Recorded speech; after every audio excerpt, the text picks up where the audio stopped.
ಲಕ್ಷ್ಮೀಂ ನಿತರಾಮಿತರಾನಪೇಕ್ಷೋ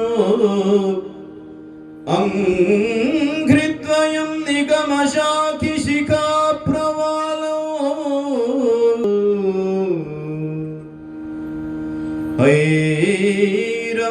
ಹೈರಂಬಮಂಬುರುಹಡಂಬರ ಚೌರ್ಯ ನಿಘ್ನೋ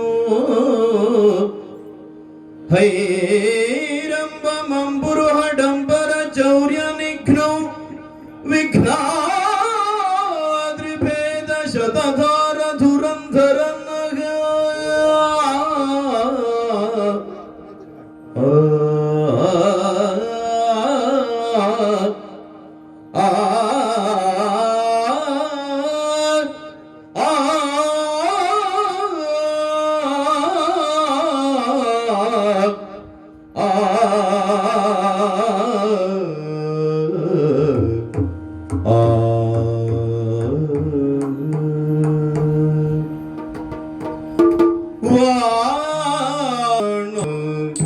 ವದನ ತ್ರೈಲೋಕ್ಯ ಸುಮೋಹನವಾರಣ ವದನ ತ್ರೈಲೋಕ್ಯ ಸುಮೋಹನವಾರಣ ವದನ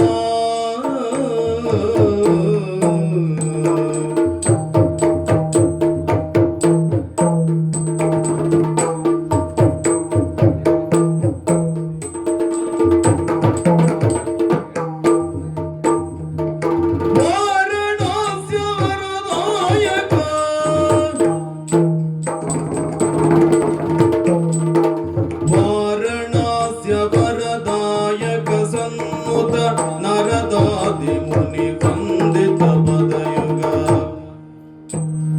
ವಾರಣಾಸ್ಯ ವರದಾಯಕ ಸನ್ನುತ ನರದಾದಿ ಮುನಿ ವಂದಿತ ಪದಯುಗ ವಾರಣಾಸ್ಯ ವರದಾಯಕ ಸನ್ನುತ ನರದಾದಿ ಮುನಿ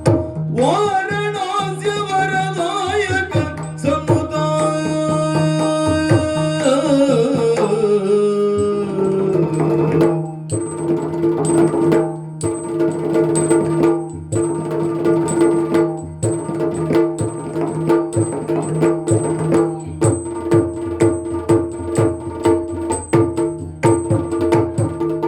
ವಾರಣಾಸ್ಯ ವರದಾಯಕ ಸನ್ನುತ ನರದಾದಿ ಮುನಿ ವಂದಿತ ಪದಯುಗ ವಾರಣ ವದನ ತ್ರೈಲೋಕ್ಯ ಸುಮೋಹನ ತ್ರೈಲೋಕ್ಯ ಸುಮೋಹನ ವಾರಣ ವದನ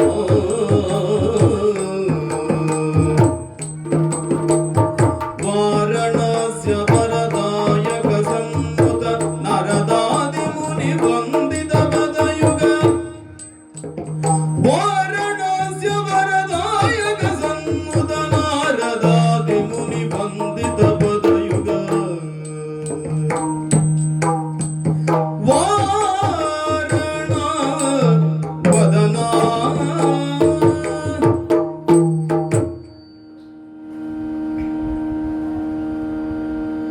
ಇಂದಿರೆಗೆ ತಲೆಬಾಗಿ ಪರಮಾನಂದ ಭಕ್ತಿಯೊಳ ಜನ ಧ್ಯಾನಿಸಿ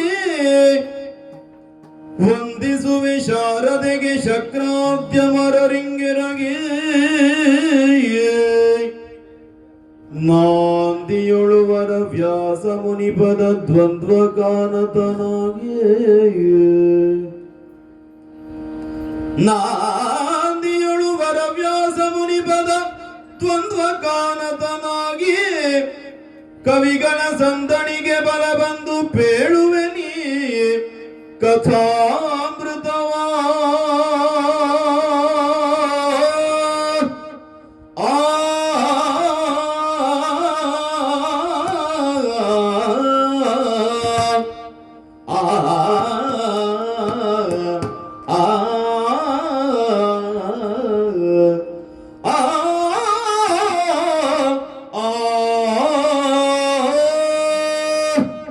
ಕವಿಗಳ ಸಂದಣಿಗೆ ಬಲವೊಂದು ಬೇಳುವ ನೀ ಕಥಾ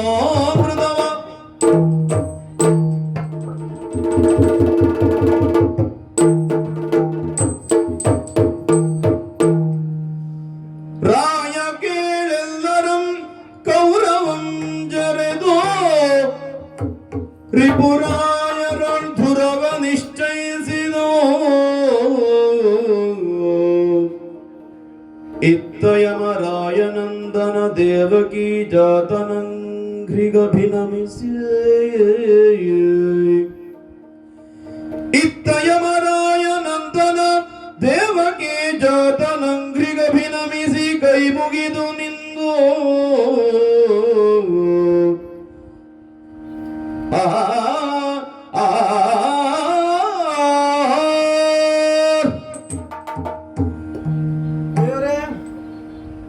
ಯುಧಿಷ್ಠಿರ, ಭಾವನು ದೇವನೂ ಆದಂತಹ ನಿನ್ನಲ್ಲಿ ಮೊದಲಾಗಿ ವಂದಿಸಿಕೊಳ್ಳುತ್ತಾ ಇದ್ದೇನೆ. ದೇವರೇ, ಇಲ್ಲಿಯವರೆಗೆ ನಡೆದಂತಹ ವಿದ್ಯಮಾನ ನಿನಗೂ ತಿಳಿದಿರುವಂತಹ ವಿಷಯವೇ ಸರಿ. ಅಂದು ಮರದ್ಯೂತದಲ್ಲಿ ಪಂಥವನ್ನು ಸೋತ ಬಳಿಕ ನಾವು ಪಂಥದ ನಿರ್ಣಯದಂತೆ ಸೋತವರು 12 ವರ್ಷ ವನವಾಸವನ್ನು 1 ವರ್ಷ ಅಜ್ಞಾತವಾಸವನ್ನು ಮುಗಿಸಬೇಕು ಎನ್ನುವಂತಹ ನಿರ್ಣಯದಂತೆ ಕಾಡನ್ನು ಸೇರಿದವರು ನಾವು. ಮಾತಿನಂತೆ 12 ವರ್ಷ ವನವಾಸವನ್ನು 1 ವರ್ಷ ಅಜ್ಞಾತವಾಸವನ್ನು ಮುಗಿಸಿ ಮರಳಿ ಬಂದಿದ್ದೇವೆ. ಅಂದು ನಮ್ಮ ಭಾಗದ ಭೂಪ್ರದೇಶ ಏನುಂಟು ಕೌರವನ ಬಳಿ ಇಡಲ್ಪಟ್ಟಿತಾದರೂ ಇಂದು ನಾವು ಅದನ್ನು ಮರಳಿ ಪ್ರವೇಶಿಸಲು ಅರ್ಹರು ಎನ್ನುವ ನೆಲೆಯೊಂದಿಗೆ ಇದ್ದವರು ನಾವು. ಹಾಗಂತ ಒಮ್ಮಿಂದೊಮ್ಮೆಲೆ ನಾವು ಪುರಪ್ರವೇಶ ಮಾಡುವುದು ಸರಿಯಾಗಲಿಕ್ಕಿಲ್ವ ಎನ್ನುವಂತಹ ನಿರ್ಣಯದಿಂದ ದೃಪದ ಪುರೋಹಿತರನ್ನು ಕೌರವನಲ್ಲಿ ಕಳಿಸಿ ಆಯಿತು. ನನ್ನದ್ದೇ ಸಲಹೆ ಅದು. ಹೌದು, ಹೀಗೆ ನಾವು ಮರಳಿ ಬಂದಿದ್ದೇವೆ, ನಮ್ಮ ಪ್ರದೇಶವನ್ನು ನಮಗೆ ಬಿಟ್ಟುಕೊಡಬೇಕು ಎನ್ನುವ ವಿನಂತಿಯನ್ನ ಕೌರವೇಶ್ವರನಿಗೆ ಕಳಿಸಿ ಆಯಿತು. ಮರಳಿ ಸಂಜಯನಿಂದ ಪ್ರತ್ಯುತ್ತರವು ಬಂದಿತ್ತು. ಒಮ್ಮೆ ಅವರು ಭೂಮಿಯನ್ನ ಸೋತ ಮೇಲೆ ಯುದ್ಧದ ಮುಖೇನ ಪಡೆದುಕೊಳ್ಳುವುದು ಧರ್ಮ ಎನ್ನುವುದಾಗಿ ಕೌರವ ಹೇಳಿ ಕಳಿಸಿದ್ದಾನೆ. ದೇವರೇ, ಆ ಕ್ಷಣದಲ್ಲಿ ಏನು ಮಾಡಬೇಕು ಎನ್ನುವಂತಹ ಸ್ಪಷ್ಟವಾದ ನಿಲುವು ನಮಗೆ ಸಿಗದಿದ್ದ ಕಾರಣ ಲಕ್ಷ್ಮೀ ರಮಣನನ್ನು ನಿನ್ನಲ್ಲಿಗೆ ಕಳಿಸಿಕೊಡುತ್ತೇವೆ ಎನ್ನುವ ಮಾತನ್ನ ಸಂಜೆಯಲ್ಲಿ ಹೇಳಿ ಕಳಿಸಿದ್ದೇವೆ. ಖಡುಗವಾಗಲಿ ನೀತಿಯಾಗಲಿ ಒಡೆಯ ಲಕ್ಷ್ಮೀ ರಮಣನಾಯ್ತ ನೀನು ಹೇಳಿದ ಮಾತು, ನಾನು ಹೇಳಿ ಕಳಿಸಿದಂತಹ ಮಾತು. ಹಾಗಾಗಿ ಸ್ವಾಮಿ, ನಿನ್ನಿಂದ ಒಂದು ಕಾರ್ಯ ಆಗಬೇಕಲ್ಲ. ಈಗ ಏನು? ದಾಯ ಭಾಗದೊಳೈದು ಗ್ರಾಮವು ದಾಯ ಭಾಗದೊಳೈದು ಗ್ರಾಮವಂ ತನಗೆ ಗುರುರಾಯ ಸುವೆ ವಿವೇಕದಿಂ ಕೊಡುವಂದದಲ್ಲಿ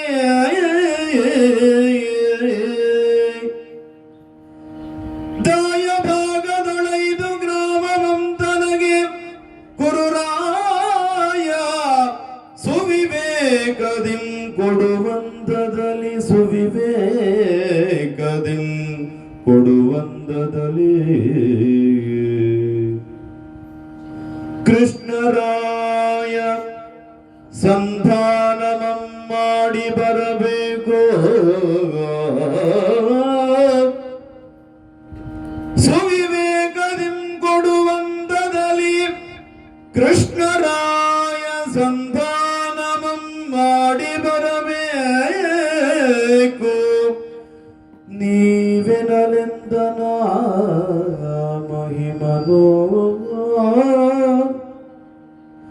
ಸಂಧಾನವಂ ಮಾಡಿ ಬರಬೇಕು ನೀವೆನಲೆಂದನ ಮಹಿಮನೋ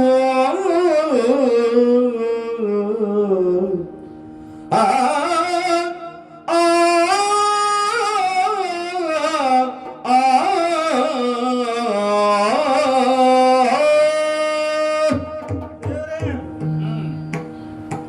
ಅಂದು ಆಡಿದ ಮಾತಿನ ಪ್ರಕಾರ ಕೌರವೇಶ್ವರ ನಡೀತಾನೆ ಅಂತಾದ್ರೆ ಯಾವುದೇ ಹಿಂದು ಮುಂದಿನ ಯೋಚನೆ ಇಲ್ಲದೆ ಅರ್ಧ ರಾಜ್ಯವನ್ನ ನಮಗೆ ಒಪ್ಪಿಸಬೇಕು.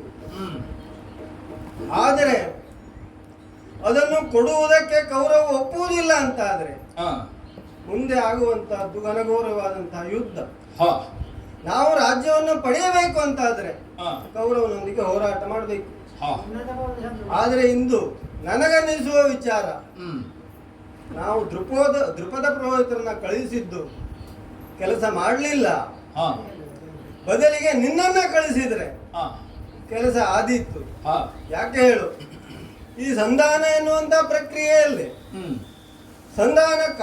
ಸಂಧಾನಕಾರ ಹಾ ಅವನ ವ್ಯಕ್ತಿತ್ವ ಒಂದು ಮಹತ್ವವನ್ನು ಪಡೆದುಕೊಳ್ಳುತ್ತದೆ. ಹಾ ಈಗ ಪಾಂಡವರಿಗೂ ಕೌರವರಿಗೂ ಭಾವನಾಗಿರುವಂತ ನೀನು ಹಾ ನಮಗೂ ಆತ್ಮೀಯ, ಕೌರವನಿಗೂ ಏನು ನೀನು ಅನ್ಯನಲ್ಲ. ಹಾ ನಿನ್ನಲ್ಲಿಯೂ ಅವನು ಒಳ್ಳೆಯ ಒಂದು ಸಂಬಂಧವನ್ನು ಹೊಂದಿದ್ದಾನೆ. ಹ್ಮ್ ಹಾಗಾಗಿ ನೀನು ಹೋಗಿ ಒಮ್ಮೆ ಪ್ರಯತ್ನಿಸಿದೆ ಅಂತ ಆದರೆ ಹ್ಮ್ ಕೌರವನ ಮನಸ್ಸು ಬದಲಾದೀತು ಎನ್ನುವಂತ ಒಂದು ನಂಬಿಕೆ ನನ್ನದು. ಹಾ ಹಾಗಾಗಿ ದೇವರೇ, ಹಾ ನೀನು ಹೋಗಬೇಕು. ಹಾ ಕೌರವನಲ್ಲಿ ಹೋಗಿ ಹೋಗಿ ಇದು ಅರ್ಧ ರಾಜ್ಯವನ್ನು ಅವ ನಮಗೆ ಕೊಡಬೇಕು ಮಾತಿನ ಪ್ರಕಾರ. ಹ್ಮ್ ಒಮ್ಮೆ ಅವ ಕೊಡಲಿಕ್ಕೆ ಒಪ್ಪುವುದಿಲ್ಲ ಅಂತ ಆದ್ರೆ ಹ್ಮ್ ಕನಿಷ್ಠ ಪಕ್ಷ ಹಾ ನಮ್ಮ ಐವರಿಗೆ ಹಾ 5 ಗ್ರಾಮವನ್ನು ನೀಡಿದ್ರು ಸಾಕು. ಹಾ ಅದು ಹೇಗೆ ನೀಡಬೇಕು? ಹಾ ನೀನು ಹೇಳಿದ್ದೆ ಅಂತ ಕೊಡಬಾರದು. ಹಾ ಸಂತೋಷದಿಂದ ಪ್ರೀತಿಯಿಂದ ಹಾ ಅವ ನಮಗೆ ಕೊಡುವ ಹಾಗೆ ನೀನು ಮಾಡಬೇಕು. ಹಾ ನೀನು ಮನಸ್ಸು ಮಾಡಿದೆ ಅಂತಾದ್ರೆ ಹಾ ಅದು ಕಷ್ಟ ಅಲ್ಲ ಅನ್ನೋದು ನನ್ನ ಭಾವನೆ. ಹಾ ದೇವರೇ, ಹಾ ಇದೊಂದು ಕೆಲಸ ಮಾಡಿಕೊಡ್ತೀಯ. ನಾನು ಸುಯೋಧನನಲ್ಲಿ ಹೋಗಿ 5 ಗ್ರಾಮವನ್ನು ನಿಮಗಾಗಿ ಬೇಡಬೇಕು. ಕನಿಷ್ಠ ಪಕ್ಷ 5 ಗ್ರಾಮ, ಅರ್ಧ ರಾಜ್ಯ ಕೊಡದು ಇದ್ರೆ. ಹಾ, ಇದು ಯುಧಿಷ್ಠಿರನ ಮಾತು. ಹೌದು ದೇವ್ರೆ. ಸ್ವಲ್ಪ ಅತಿಯಾಯಿತು ಅಂತ ಅನ್ನಿಸುವುದಿಲ್ಲವೇನೋ ನಿನ್ನ ಒಳ್ಳೆಯತನ? ಯಾಕೆ ದೇವ್ರೆ? ನೀತಿಯೇ ಕರುಣಾಳು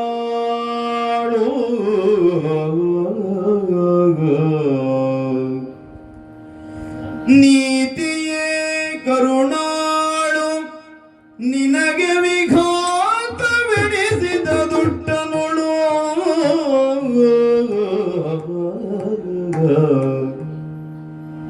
ನೀತಿಯೇ ಕರುಣಾಳು ನಿನಗೆ ವಿಘಾತವೆನಿಸಿದ ದುಷ್ಟನುಳು ಸಂಪ್ರೀತಿಯೇ ದುಷ್ಟನುಳು ಸಂಪ್ರೀತಿಯೇ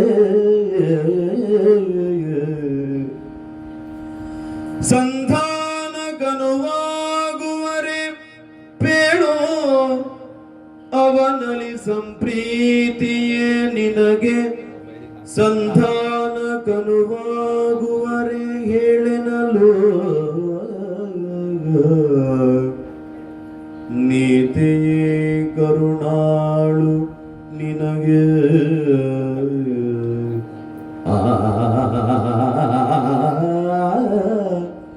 ಆ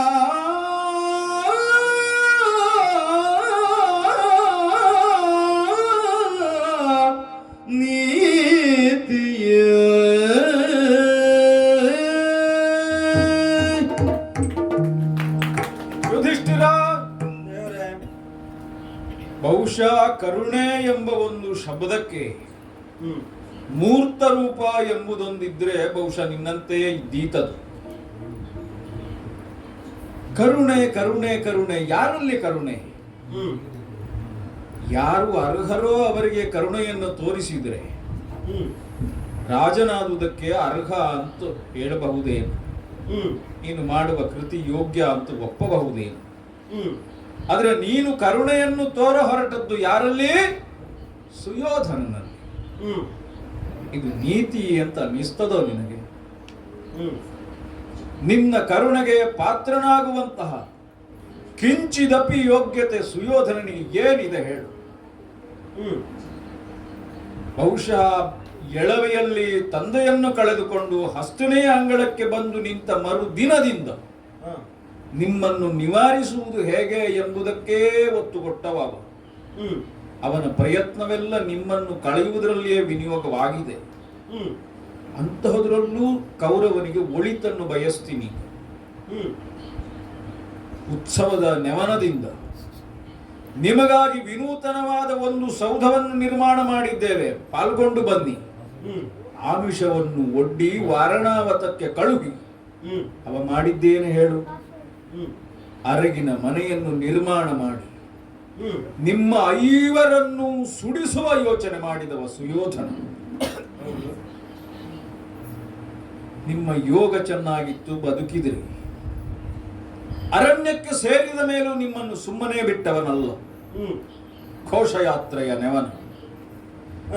ಕಾಡಿನಲ್ಲಿ ಇರಬಹುದಾದಂತಹ ಗೋಶಾಲೆಗಳೆಲ್ಲವನ್ನು ಸಂದರ್ಶನ ಮಾಡಿ ಯೋಗಕ್ಷೇಮ ವಿಚಾರಿಸಿಕೊಂಡು ಬರ್ತೇನೆ ಅಂತ ಹೊರಟ ಆತ ಗಂಧರ್ವರಲ್ಲಿ ಸೆರೆಯಾದ. ಆಗ ಅವನನ್ನು ಬಿಡಿಸಿದವ ಯಾರು ಹೇಳು? ನೀನೇ. ಅರ್ಜುನ ಮೂಲಕ. ಆಗಲೂ ನಿನಗೆ ಅವನ ಮೇಲೆ ಕರುಣೆ ಉಕ್ಕಿ ಹರಿಯಿತು.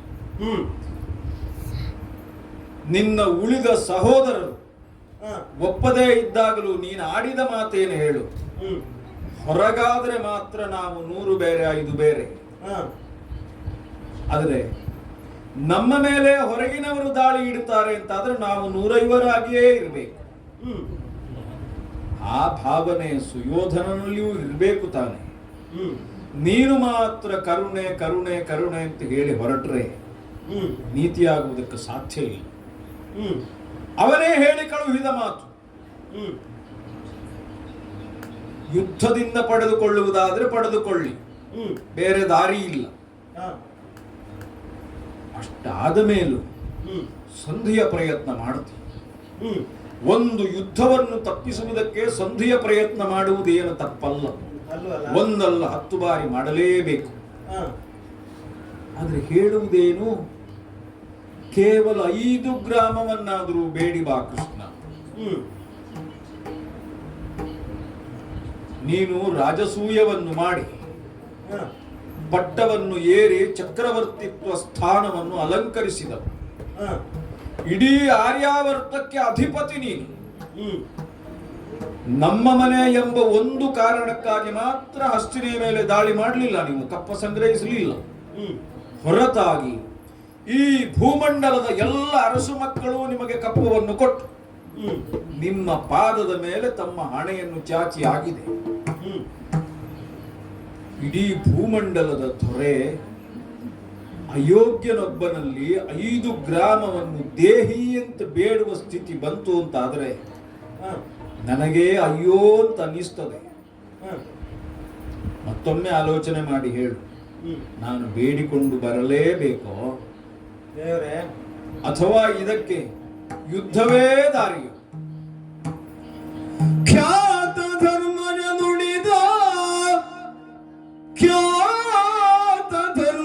ನುಡಿದ ಅನಿಬರ ಪಾತಕವು ಮಗುಳವರ ಹೊತ್ತಿರಲಿ, ಅನಿಬರ ಪಾತಕವು ಮಗುಳವರ ಹೊತ್ತಿರಲಿ. ಆತನಲ್ಲಿ ಸಂಧಿ ಪ್ರಯತ್ನವ ಮಾಡಿಬಹುದೆಂದ ನೀನು, ಆತನಲ್ಲಿ ಸಂಧಿ ಪ್ರಯತ್ನವ ಮಾಡಿಬಹುದೆಂದ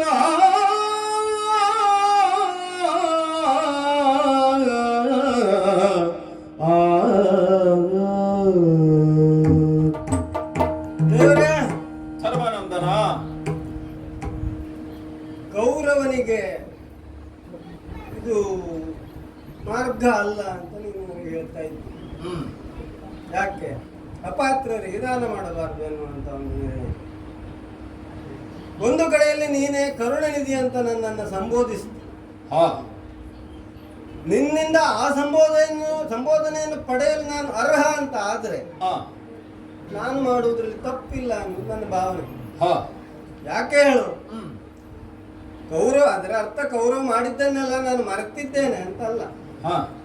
ಅವ್ರು ಏನೇ ಮಾಡ್ಲಿ, ಇನ್ನು ಅನ್ನಕ್ಕೆ ವಿಷ ಹಾಕ್ಲಿ, ಮನೆಗೆ ಬೆಂಕಿ ಹಾಕ್ಲಿ, ಏನೂ ಮಾಡ್ಲಿ, ಅವ್ರು ಯಾರು ಹೇಳುದೇವ್ರೆ? ನನ್ನ ದೊಡ್ಡಪ್ಪನ ಮಕ್ಕಳು, ನನ್ನ ಸಹೋದರರು. ತಮ್ಮಂದಿರು ಮಾಡಿದ ತಪ್ಪನ್ನ ಅಣ್ಣ ಕ್ಷಮಿಸಿದೆ, ಬೇರೆಯವ್ರಿಗೆ ಕ್ಷಮಿಸ್ಲಿಕ್ಕೆ ಆಗ್ತದ? ಈ ನೆಲೆಯಿಂದ ನಾನು ಹೇಳುವುದಾದ್ರೆ ಅದನ್ನೆಲ್ಲ ಮರೆತು ಇನ್ನು ಅವ ನಡ್ಕೊಂಡ ಹಾಗೇ ನಾನು ನಡ್ಕೊಳ್ಬೇಕು ಅಂತ ಆದ್ರೆ ಕೌರವರಿಗೆ ಪಾಂಡವರಿಗೆ ವ್ಯತ್ಯಾಸ ಉಂಟದೆ. ಈಗ ಕೌರವರು ಪಾಂಡವರು ಅಂದ್ರೆ ಒಂದು ದೃಷ್ಟಿಯಲ್ಲಿ ಒಂದು ಉತ್ತರ, ಇನ್ನೊಂದು ದಕ್ಷಿಣ. ಯಾಕೆ? ಅವರ ಗುಣಧರ್ಮದಲ್ಲಿ. ಈಗ ನಾನು ಹಾಗೆ ನಡ್ಕೊಂಡೆ ಅಂತಾದ್ರೆ ಇದಕ್ಕೆ ಎಲ್ಲಿ ಬೆಲೆ ಬರಬೇಕು? ಹಾಗಾಗಿ ಹ, ಅವರು ಮಾಡಿದ್ದನ್ನು ಅವರು ಅನುಭವಿಸ್ತಾರೆ. ಹ, ಅವರನ್ನ ಶಿಕ್ಷಿಸುವುದಕ್ಕೂ ಅವರು ಅನುಭವಿಸುವುದಕ್ಕೂ ನಿನ್ನಂತವ್ರು ಇದ್ದಾರೆ, ಅದಕ್ಕೆ ನಾವ್ಯಾರು?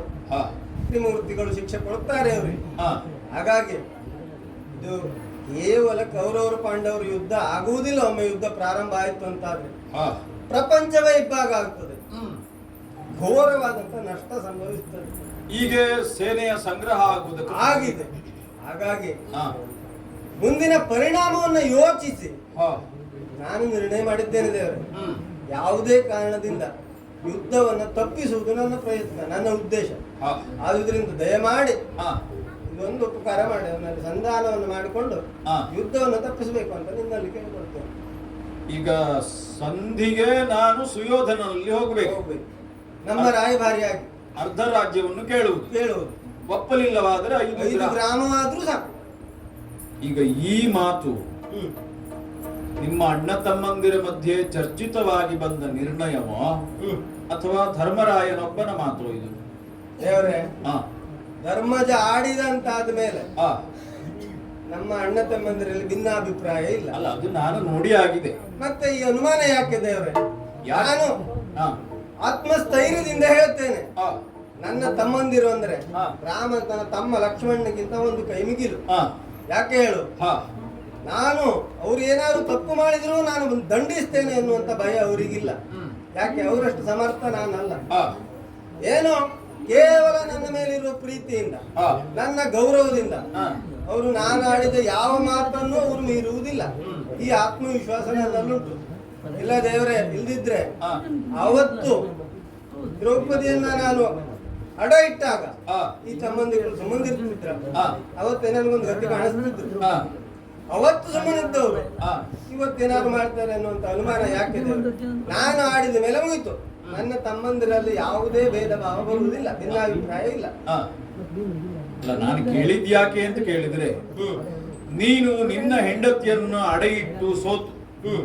ಆ ಸಭೆಯಲ್ಲಿ ನಡೆಯಬಾರದ ಘಟನೆಗಳು ನಡೆದಾಗ ಹ. ನಿನ್ನ ತಮ್ಮಂದಿರೇ ನಿನ್ನ ಕೃತಿಯ ಬಗ್ಗೆ ಹ. ಸಿಡಿದದ್ದುಂಟು, ಪ್ರತಿರೋಧ ಕೊಟ್ಟಿದ್ದುಂಟು. ಉಂಟು, ಆದ್ರೆ ಏನು ಮಾಡ್ಲಿಲ್ಲಲ್ಲ. ಆ ಕ್ಷಣದ ಕೋಪದಲ್ಲಿ ಒಂದು ಮಾತು ಬಂದದ್ದುಂಟು. ಇದು ಹ್ಮ್. ಪಾಂಡವರ ಭವಿತವ್ಯದ ನಿರ್ಣಯದ ಪ್ರಶ್ನೆ. ಹ್ಮ್. ಅದಕ್ಕೆ ಹ್ಮ್. ಧರ್ಮರಾಯನೊಬ್ಬನ ಮಾತನ್ನು ಇಟ್ಟುಕೊಂಡು ನಾನು ಸಂಧಿಗೆ ಹೋಗುವುದೋ ಹ. ಅಥವಾ ನಿನ್ನ ತಮ್ಮಂದಿರಿಗೂ ಹ್ಮ್. ಸ್ವತಂತ್ರವಾದ ಅಭಿಪ್ರಾಯವನ್ನು ಮಂಡಿಸುವುದಕ್ಕೆ ಅವಕಾಶ ಉಂಟೋ ಅಂತ ಕೇಳಿತ್ತು.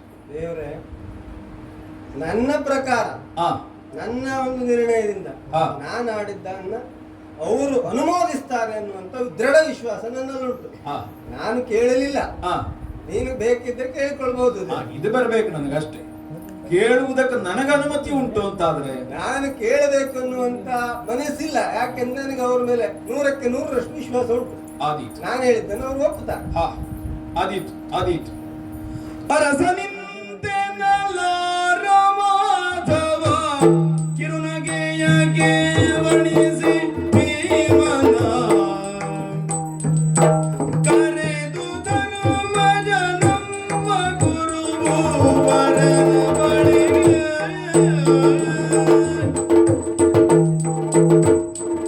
ಹೋಗಿ ತನಗೈದೂರ ನಿನ್ನು ಸರಾಗದ ಕೊಡುವಂತೆ ಸಂಧಿಯ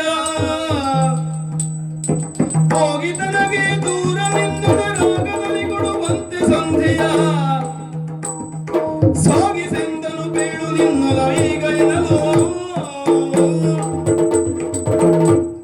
ಭೀಮಸೇನ, ದೇವ್ರೇ, ಸ್ವಲ್ಪ ದೂರದಲ್ಲಿದ್ರೂ ನಮ್ಮ ಸಂಭಾಷಣೆಯನ್ನು ಗಮನಿಸಿರಬಹುದು ಅಂತ ತಿಳ್ಕೊಳ್ಳುತ್ತೇನೆ. ಖಂಡಿತವಾಗಿ ನನಗೆ ಸ್ವಲ್ಪ ಉಭಯ ಸಂಕಟ ಆಯಿತು. ಹ್ಮ್. ಯಾಕೆಂದ್ರೆ ನಿನ್ನ ಅಣ್ಣ ಹೇಳ್ತಾನೆ, ತಾನಾಡಿದ ಮಾತಿಗೆ ತನ್ನ ತಮ್ಮಂದಿರು ಬದ್ಧರು. ಅದಕ್ಕೆ ವಿರುದ್ಧವಾಗಿ ನಡೆದುಕೊಂಡಂತಹ ಪ್ರಸಂಗ ಇಲ್ಲ. ಇಲ್ಲವೇ ಇಲ್ಲ. ಅದಕ್ಕೆ ನೇರವಾಗಿ ನೀನು ಸಂಧಿಗೆ ಹೋಗಬಹುದು, ಅನುಮಾನ ಬೇಡ. ಆದರೆ ಹ್ಮ್. ಅವನ ಮಾತನ್ನು ಇಟ್ಟುಕೊಂಡು ಒಮ್ಮಿಂದೊಮ್ಮೆಲೆ ಮುಂದರಿಯುವುದಕ್ಕೆ ನನಗೇ ಅನುಮಾನ ಕಾಡಿತು. ಹ್ಮ್. ನಿನ್ನನ್ನೇ ಕರೆದು ಕೇಳೋಣ ಮೊದಲಿಗೆ ಅಂತ ಕರೆಸಿದ್ದೀಗ. ಅವ ಹೇಳಿದ್ದು ಮತ್ತೇನಲ್ಲ, ಹ್ಮ್. ಸುಯೋಧನನಲ್ಲಿ ನಾನು ಹ್ಮ್. ಹೋಗಿ 5 ಊರುಗಳನ್ನು ಹ್ಮ್. 5 ಊರುಗಳನ್ನು ಕೇಳಿ ಬರಬೇಕಂತೆ. ಈಗ ನಿನ್ನ ಮುಂದೆ ಇರುವ ಆಯ್ಕೆ ಹಾ ಯಾವ ಊರನ್ನು ಕೇಳಬೇಕು ಅಂತ ನೀನು ಹೇಳಬಹುದು. ಹ್ಮ್ ಯಾವ ಊರು ತನಗೆ ಅನುಕೂಲ ಆಗ್ತದೆ ಅಂತ ಯೋಚಿಸಬಹುದು. ಅಥವಾ ನಿನ್ನ ಪಾಲಿಗೆ ಮತ್ತೊಂದು ಊರು ಜಾಸ್ತಿ ಬೇಕು ಅಂತಾದ್ರೆ ಅದನ್ನು ಕೇಳುವಂತ ಹೇಳುವುದಕ್ಕೊಂದು ಅವಕಾಶ ಇದೆ. ನಾನು ಏನು ಮಾಡಬಹುದು ಎನ್ನುವುದು ನಿನ್ನ ಮುಂದೆ ಪ್ರಶ್ನೆ ನನ್ನದು. ಇಲ್ಲಿಯವರೆಗಿನ ನಿರ್ಣಯ ಹೇಗಿದೆ? ಹೀಗಿದೆ. ನಾನು ಏನು ಹೇಳ್ತೇನೆ ಅನ್ನುವ ನಿರೀಕ್ಷೆ ಉಂಟು, ಹೌದು ಅಲ್ವಾ? ಹಾ. ಆದ್ರಿಂದ ಅಣ್ಣನ ಬಾರಿಗೆ ನೀತಿಯಾದರೆ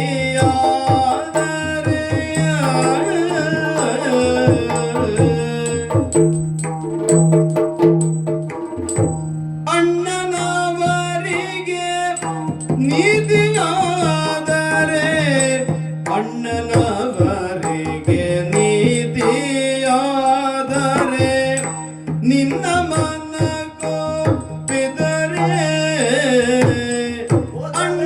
ಅಣ್ಣನವರಿಗೆ ನೀತಿ ಆದರೆ ನಿನ್ನ ಮನಗೊಪ್ಪಿದರೆ ಭೂತಳವನ್ನು ಗೌರವ ಇತರೆ ನಗೆ ನಿನ್ನುದು ಗೋಳ.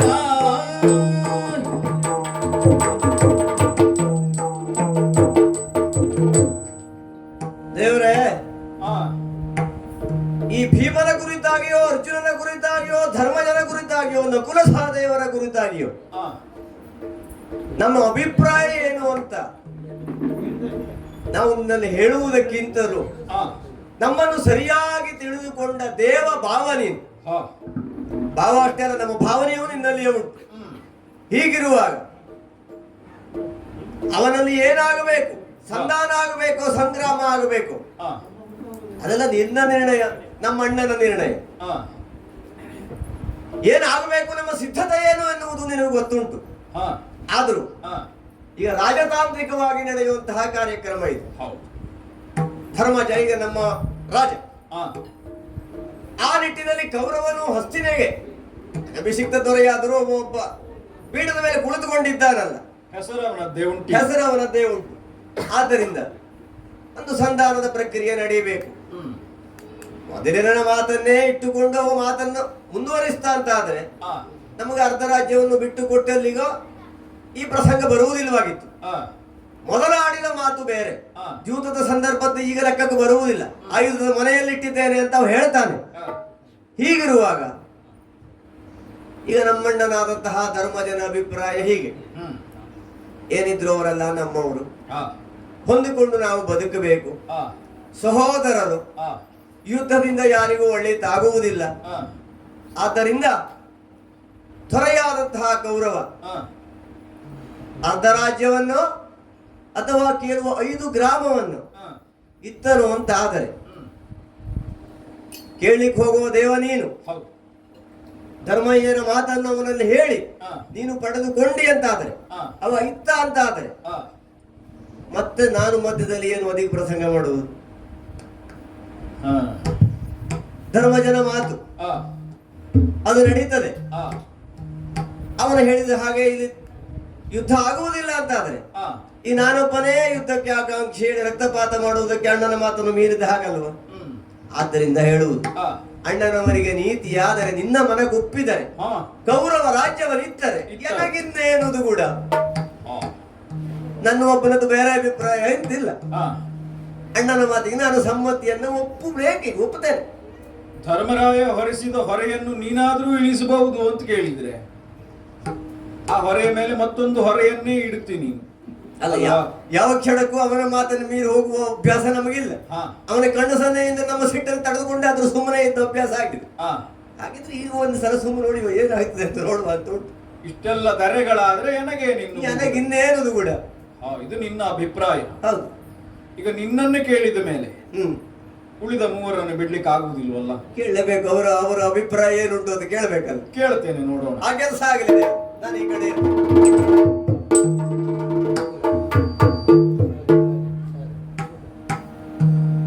ಸುರಿದನು ಸಹದೇವ ಸಂಧಿಯ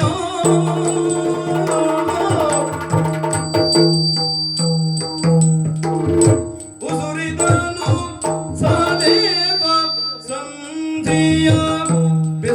ಒತ್ತದು ಗೌರವನು ಸಂಧಿಯ ಬೆಸುಗೆ ಒತ್ತದು ಗೌರವನು ಕಲ್ಮಶವ ಬಿಡಲಿದ ಮರೆಯಬೇಡೆಂದ ಸುರಹರಗೆ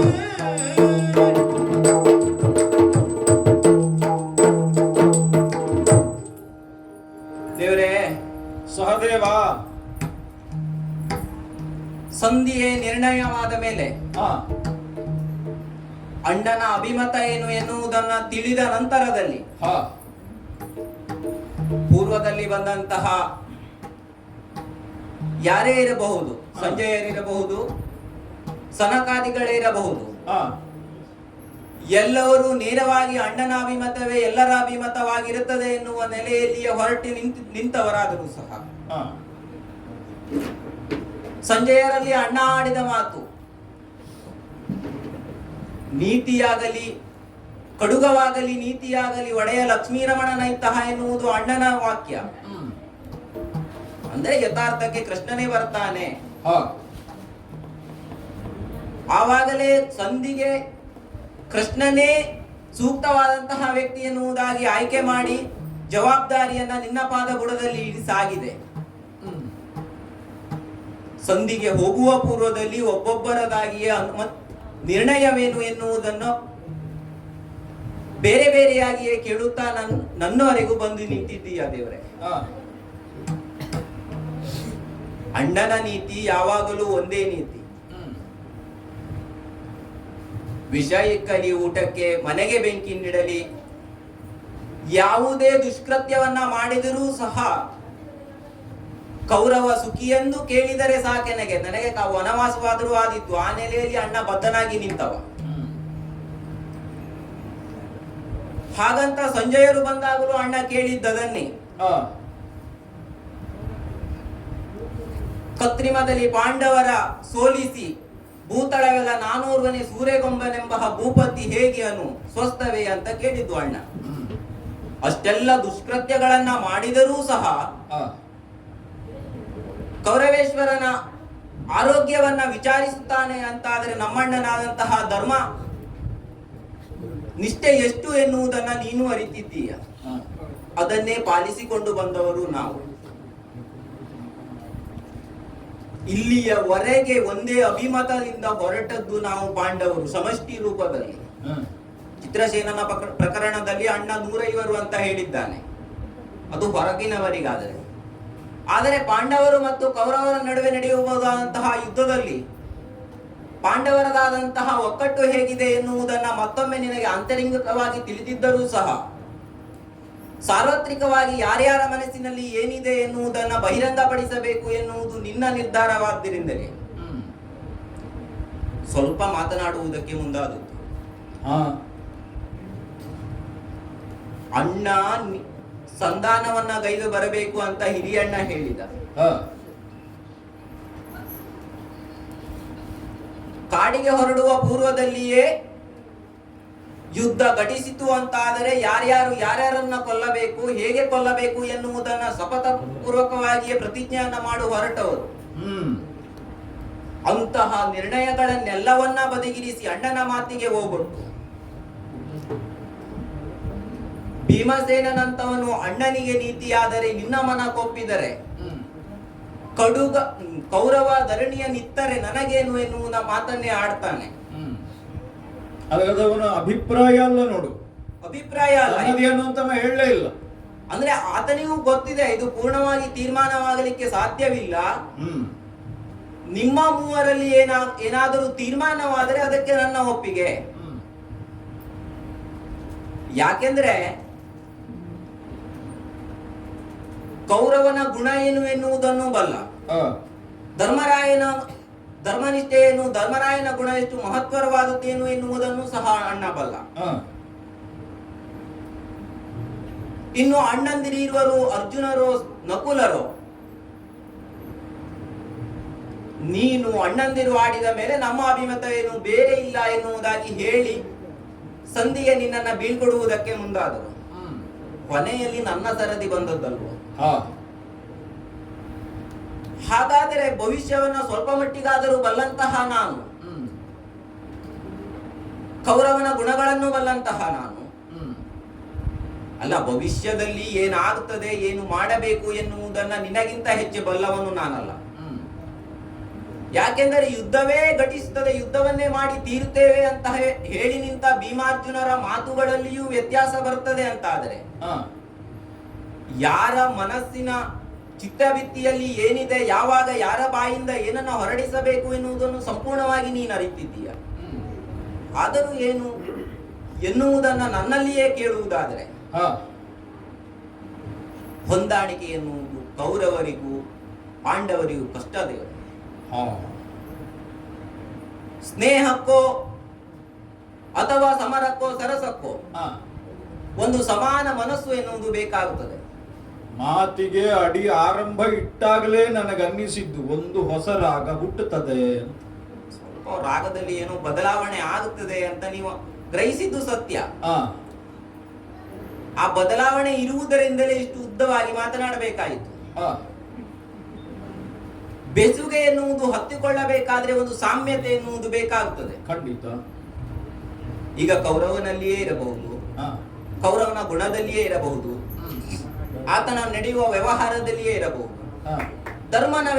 ಧರ್ಮರಾಜನ ವ್ಯವಹಾರಗಳಿಗೂ ಒಂದು ಸಮನ್ವಯ ಬರುತ್ತದೆ, ಸಮಾನತೆ ಕಾಣುತ್ತದೆ ಅಂತ ಯೋಚಿಸಿದರೆ ಸಾಧ್ಯವಾಗಲಿಕ್ಕಿಲ್ಲ.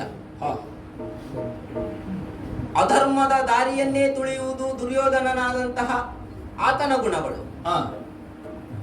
ಯಾವುದೇ ಕಾರಣಕ್ಕೂ ಧರ್ಮವನ್ನ ಕೈಬಿಡಬಾರದು ಎನ್ನುವುದು ನಮ್ಮ ಅಣ್ಣನ ನಿರ್ಣಯಗಳು. ಇಂತಹ ಎರಡು ವಿಭಿನ್ನ ಮನಸ್ಸುಗಳಿರುವಂತಹ ಕ್ಷೇತ್ರದಲ್ಲಿ ಒಂದು ಬೆಸುಗೆ ಹೊತ್ತುಕೊಂಡು ಸುಂದರವಾದಂತಹ ಒಂದು ಸಂಬಂಧದ ನೆಲೆಯನ್ನ ಗಟ್ಟಿಗೊಳಿಸಿ ಸುಂದರವಾದಂತಹ ವಾತಾವರಣವನ್ನ ಕಲ್ಪಿಸುತ್ತೇವೆ ಎನ್ನುವುದಾಗಿ ಭಾವಿಸಿದ್ರೆ ಅದು ತಪ್ಪಾಗಲಿಕ್ಕಿಲ್ವೋ ದೇವರೇ? ಆದರೂ ಹೋಗುವವನು ನೀನಲ್ವೋ? ಯಾರ ಮನಸ್ಸಿನಲ್ಲಿ ಏನಿದೆಯೋ ಎಲ್ಲವನ್ನ ಅದಲು ಬದಲು ಮಾಡುವಂತಹ ಮಹಾ ಮಹಿಮನಾಗಿರುವ ನೀನು ಸಂಧಿಯನ್ನು ಮಾಡಿ ಬಂದರೆ ಒಳಿತೆ. ಯಾಕೆಂದರೆ ಸಹದೇವನಿಗೆ ಅಂತಹ ಪ್ರತಿಜ್ಞೆಗಳೇನು ಇಲ್ಲ, ಬಲವಾದ ಪ್ರತಿಜ್ಞೆಗಳೇನು ಇಲ್ಲ, ಭೀಮಾರ್ಜುನರಿಗೆ ಇರುವಷ್ಟು. ಹಾಗಾಗಿ ಅಂತಹ ಅವರೇ ಪ್ರತಿಜ್ಞೆಗಳನ್ನ ಮುರಿದು ಸಂಬಂಧವನ್ನ ಬೆಸೆಯುವುದಕ್ಕೆ ಮುಂದಾಗುತ್ತಾರೆ ಅಂತಾದ್ರೆ ಅವರ ಮಾತುಗಳನ್ನ ಮೀರುವುದಕ್ಕೂ ನಾನೂ ಸಿದ್ಧನಿಲ್ಲ, ಮನಸ್ಸೂ ಇಲ್ಲ. ಹಾಗಾಗಿ ಹೋಗುವ ಕೊನೆಯಲ್ಲಿ ಹೇಳುವುದು ಒಂದೇ ದೇವರೇ, ಇದು ಬೆಸುಗೆ ಹತ್ತದು. ಪಾಂಡವರಿಗೂ ಕೌರವರಿಗೂ ಸಂಬಂಧವನ್ನ ಗೈಯುತ್ತೇನೆ, ಸಂಧಾನವನ್ನ ಗೈಯುತ್ತೇನೆ ಎನ್ನುವ ಹೊರಟ ನಿನ್ನ ಕಾರ್ಯ ಬೆಸುಗೆ ಹತ್ತಲಿಕ್ಕೆ ಸಾಧ್ಯ ಇಲ್ಲ. ಅದು ಫಲಪ್ರದ ಆಗುತ್ತದೆ ಅಂತ ನನಗೆ ತೋರುವುದಿಲ್ಲ. ಇನ್ನು ಏನಾದರೂ ಸಂಬಂಧವನ್ನ ಬೆಸೆದು ಒಂದು ಸುಂದರವಾದಂತಹ ವಾತಾವರಣವನ್ನ ನೀವು ನಿರ್ಮಾಣ ಮಾಡಿಕೊಂಡು ಬರ್ತೀರಿ ಅಂತ ಆದ್ರೆ ಹರಿಚಿತ್ತ ಹೇಗಿದೆಯೋ ಹಾಗಾಗುತ್ತದೆ ದೇವರು. ಬೆಸುಗೆ ಹತ್ತದೇ ಇರುವುದಕ್ಕೆ ಕಾರಣ ಕೌರವನು ಕಶ್ಮಲವ ಬಿಡ. ಅವ ಅದನ್ನು ಬಿಟ್ರೆ ಹತ್ತುತ್ತದೆ. ಬಿಡಿಸುವ ಹಾಗೆ ನಾನು ಪ್ರಯತ್ನ ಮಾಡಿದ್ರೆ ಸಾಧ್ಯ ಆಗ್ತದೆ. ಆ ಬಿಡಿಸುವಂತಹ ಎಲ್ಲ ಸಾಮರ್ಥ್ಯವೂ ನಿನ್ನಲ್ಲಿದೆ ದೇವರೇ. ಅದನ್ನು ನೀನು ಎಷ್ಟು ಪಟ್ಟಿಗೆ ಪ್ರಯತ್ನವನ್ನ ಪಡುತ್ತಿ? ಅದೇ ನಾನು ಮಾಡಬೇಕಾದ ಪ್ರಯತ್ನ ಯಾವುದು ಎಂಬುದನ್ನು ಸೂಚ್ಯವಾಗಿ ನೀನು ತೋರಿಸಿದ ಹಾಗೆ ಹರಿಚಿತ್ತ. ಅದನ್ನು ಆಕ್ಷೇಪಿಸುವುದಕ್ಕೆ ನಾವು ಜನ ಅಲ್ಲವಲ್ಲ. ಹಾಗಾದ್ರೆ ಸಂಧಿಯೋ ಸಮರವೋ ನಿನಗೆ ಬಿಟ್ಟದ್ದು ದೇವರೇ. ನೀವು ಬರುವವರೆಗೆ ನಿಮ್ಮ ನಿರೀಕ್ಷೆಯಲ್ಲಿ ಈ ಸಹದೇವ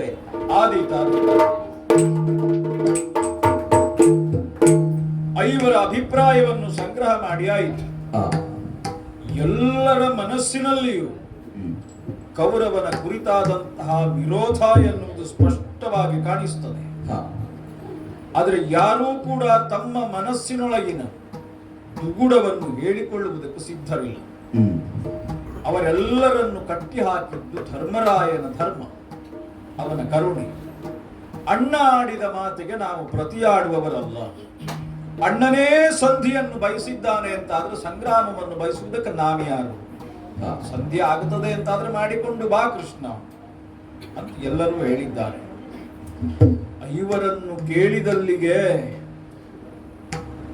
ಪ್ರಕರಣ ಮುಗಿಯುವುದಿಲ್ವಲ್ಲ. ಈ ಐವರನ್ನೂ ಸಂಗಾತ ಬಾಳಿಸಿಕೊಂಡು ಬರುತ್ತಿರುವಂತಹ ಒಬ್ಬಳಿದ್ದಾಳೆ. ಸಂಬಂಧದಲ್ಲಿ ನನಗೆ ತಂಗಿ, ಆದರೆ ಪಾಂಡವರ ದೃಷ್ಟಿಯಿಂದ ಅವಳು ಸರ್ವಸ್ವ. ಅವಳೊಬ್ಬಳ ಅಭಿಪ್ರಾಯ ಈ 5 ಅಭಿಪ್ರಾಯವನ್ನು ಬದಲೂ ಮಾಡೀತು, ಪುಷ್ಟಿಯೂ ಕರೆಸಿತು. ಅವಳನ್ನು ಕೇಳದೆ ಮುಂಬರಿಯುವುದು ಸರಿಯಲ್ಲ. ಯಾರಲ್ಲಿ ದೂತರು ಅಂತಃಪುರದ ಚೇಟಿಯರಿಗೆ ಹೇಳಿ ದೃಪದನಂದನೆಯನ್ನು ಬರುತ್ತದೆ.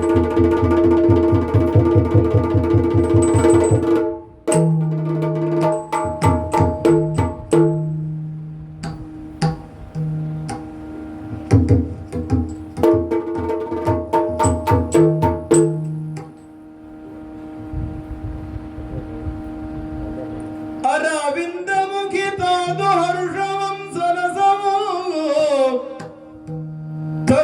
ತರುಣಿಯೊಳಾಡು ವಂದನದೊಳು ಮೆರೆವ ಮಂಗಲವಾದ್ಯ ರಾವದಿಂಭಾವದ್ಯೋ ಮೆರೆವ ಮಂಗಲವಾದ್ಯ ರಾವದಿಂಭಾವದ್ಯೋ ತುರುಬ ಕಟ್ಟುವೆ ನಿಂಬ ನಲವಿ ನಿಮ್ ಗೆಲುವಿನ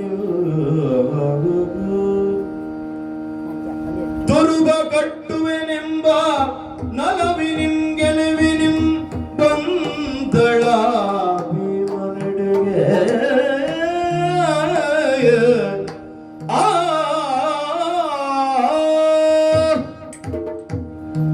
ದ್ರುಪದಾತ್ಮನೆ ದ್ರೌಪದಿ ಸಭೆಗೆ ಬರಬೇಕು ಎನ್ನುವ ಹಾಗೆ ಅಣ್ಣ ಶ್ರೀಕೃಷ್ಣನ ನಿರೂಪವನ್ನು ಹೊತ್ತು ಬಂದ ದೂತ ತಿಳಿಸಿ ಹೋದ.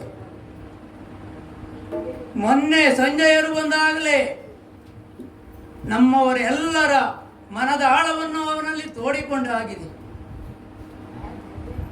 ಯುದ್ಧವೇ ಆಗಬೇಕು ಎನ್ನುವಂತ ನಿರ್ಣಯದಲ್ಲಿಯೇ ನಮ್ಮವರೆಲ್ಲರೂ ಮಾತಾಡಿದ್ದಾರೆ. ನಮ್ಮಣ್ಣನಾದಂತಹ ಶ್ರೀಕೃಷ್ಣನನ್ನು ಒಳಗೊಂಡು ನಾನು ಅದನ್ನೇ ಪುಷ್ಟೀಕರಿಸಿದ್ದೆ. ಆಗಲೇ ನಮ್ಮವರಾದಂತಹ ಧರ್ಮರಾಯರು ಹೇಳಿದಂತಹ ಮಾತು, ಗಡುಗವಾಗಲಿ ನೀತಿಯಾಗಲಿ ಒಡೆಯ ಲಕ್ಷ್ಮೀರಮಣನೈತ. ಅದರಂತೆ ಇಂದು ಶ್ರೀಕೃಷ್ಣ ಹಸ್ತಿನಾವತಿಗೆ ಹೊರಟು ನಿಂತಹ ಈ ಪರ್ವಕಾಲದಲ್ಲಿ ತಂಗಿಯನ್ನು ಕಾಣಬೇಕು ಎನ್ನುವ ಹಾಗೆ ಕರೆ ಕಳಿಸ್ತಾನೆ ಅಂತಾದ್ರೆ ಕಾರಣ ಇಲ್ಲದೇ ಇಲ್ಲ. ಮೊನ್ನೆಯೇ ನಿರ್ಣಯಿಸಲ್ಪಟ್ಟಂತೆ ಯುದ್ಧವನ್ನೇ ನಿರ್ಣಯಿಸಿ ಈ ಶುಭವಾರ್ತೆಯನ್ನು ಹೋಗಿ ಬರುವ ಪೂರ್ವದಲ್ಲಿ ನನಗರಿಯಬೇಕು ಎನ್ನುವಂಥ ಆಕಾಂಕ್ಷೆಯಿಂದ ನನಗೆ ತಿಳಿಸಬೇಕು ಎನ್ನುವ ಕಾರಣಕ್ಕಾಗಿಯೇ ನನ್ನನ್ನು ಕರೆ ಕಳುಹಿದ್ದಿರಬೇಕು. ಇಂತಹ ಶುಭ ಸಂದರ್ಭದಲ್ಲಿ ಈ ಶುಭ ಸಂತೋಷದ ಸಮಾಚಾರವನ್ನು ಕೇಳುವುದಕ್ಕೆ ಹೀಗೆ ಹೋದರೆ ಸಾಕೆ. ನನಗಂತೂ ತುಂಬ ಸಂತೋಷದ ವಿಷಯ. ನಮ್ಮವರೆಲ್ಲರೂ ಪ್ರತಿಜ್ಞಾಬದ್ಧರಾಗಿದ್ದಾರೆ. ಮಾಡಿದಂತಹ ಪ್ರತಿಜ್ಞೆಯನ್ನು ಪೂರೈಸಿಕೊಳ್ಳುವುದಕ್ಕೆ ಒದಗಿದಂತಹ ಸುಸಂದರ್ಭ ಅಂದ ಮೇಲೆ ಸಂತೋಷದ ವಿಷಯವಲ್ಲದೆ ಮತ್ತೇನು. ಇಂತಹ ಸಂತೋಷದ ಈ ಸಮಾಚಾರವನ್ನು ಕೇಳುವುದಕ್ಕೋ ಹೇಳುವುದಕ್ಕೋ ಹೀಗೆ ಹೋದರೆ ಸಾಕೆ. ಅದಕ್ಕಾಗಿ ಶುಭವಾದ ಒಳ್ಳೆಯ ಲಕ್ಷಣಭರಿತವಾದಂತಹ ವಸ್ತ್ರಗಳನ್ನು ಆಭರಣಗಳನ್ನು ಹಾಕಿಕೊಂಡು ಸುಶೋಭಿತಳಾಗಿ ಅಂದಣವನ್ನು ಏರಿ ಹೋಗ್ತೇನೆ. ಆದರೆ ಏನು ಒಂದು ಕೊರತೆ ಉಂಟು. ಎಲ್ಲ ಆಭರಣಗಳನ್ನು ಎಲ್ಲವನ್ನೂ ಧರಿಸಿದರೂ ಮುಡಿ ಕಟ್ಟಿ ಹೂ ಮುಡಿದುಕೊಂಡು ಹೋಗುವ ಹಾಗಿಲ್ಲ. ಆದರೆ ಇಂದಿನ ಶುಭ ವಾರ್ತೆ ನಾಳಿನ ನನ್ನ ಈ ಮುಡಿ ಕಟ್ಟುವಿಕೆಯ ಶುಭ ಸಂಕೇತವಾಗಿ ಪರಿಣಮಿಸುತ್ತದೆ ಎನ್ನುವ ವಿಶ್ವಾಸದಲ್ಲಿ ಒಂದಂದಣವನ್ನೇ ಏರಿ ಸಭೆಯ ಕಡೆಗಾಗಿ ಹೋಗಿಬಿಡ್ತೇನೆ ಅಂತ ಹೋಗಿಬಿಡ್ತೇನೆ.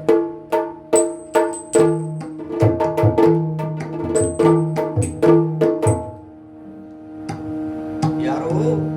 ಓ, ಹೀಗೆ ಬರುತ್ತಾ ಬರುತ್ತಾ ಮಾರ್ಗ ಮಧ್ಯದಲ್ಲಿ ನನ್ನವರಾದಂತಹ ಭೀಮಸೇನರು ಕಾಣಿಸ್ತಾ ಇದ್ದಾರೆ. ಒಳಗೆ ಸಭೆ ನಡೆಯುತ್ತಾ ಇದೆ. ಹೊರ ಜಗುಲಿಯಲ್ಲಿ ಕಂಬಕ್ಕೆ ಹೊರಗಿ ಕೂತ ನನ್ನವರನ್ನು ಕಾಣುವಾಗ ಏನು ಗಾಢವಾದಂತಹ ಚಿಂತೆಯಲ್ಲಿಯೋ ವ್ಯಸನದಲ್ಲಿಯೋ ಮಗ್ನರಾದಂತೆ ಕಾಣ್ತಾ ಇದ್ದಾರಲ್ಲ. ಯಾಕಿರಬಹುದು, ಏನಿರಬಹುದು ಎನ್ನುವುದನ್ನು ಅವರಲ್ಲಿಯೇ ಕೇಳಿ ತಿಳಿದುಕೊಳ್ಳಬೇಕು ಅಂತಾದರೆ ಮೊದಲಾಗಿ ಅವರ ಅಡಿದಾವರೆಗಳಲ್ಲಿ ವಂದಿಸಿಕೊಡುತ್ತೇನೆ. ಸ್ವಾಮಿ ಭೀಮಸೇನ ಮಹಾರಾಜ, ವಂದಿಸಿಕೊಡುತ್ತೇನೆ.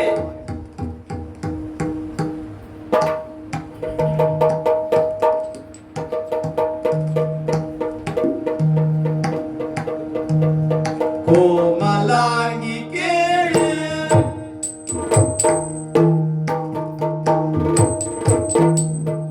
ಕೋಮಲಾಂಗಿ ಕೇಳೆ ಮದಗ ಜಗಾಮಿನಿ ಪಾಂಚಾಲೆ ಮದಗ ಜಗಾಮಿನಿ ಪಾಂಚಾಲೆ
ಸ್ವಾಮಿ ವಂದಿಸಿಕೊಳ್ಳುತ್ತಾ ಇತ್ತು. ಒಳ್ಳೆಯದಾಗಲಿ. ಯಾಕೆ ದ್ರೌಪದಿ, ಒಬ್ಬರೇ ಹೀಗೆ ಕುಳಿತಿದ್ದೀರಲ್ಲ?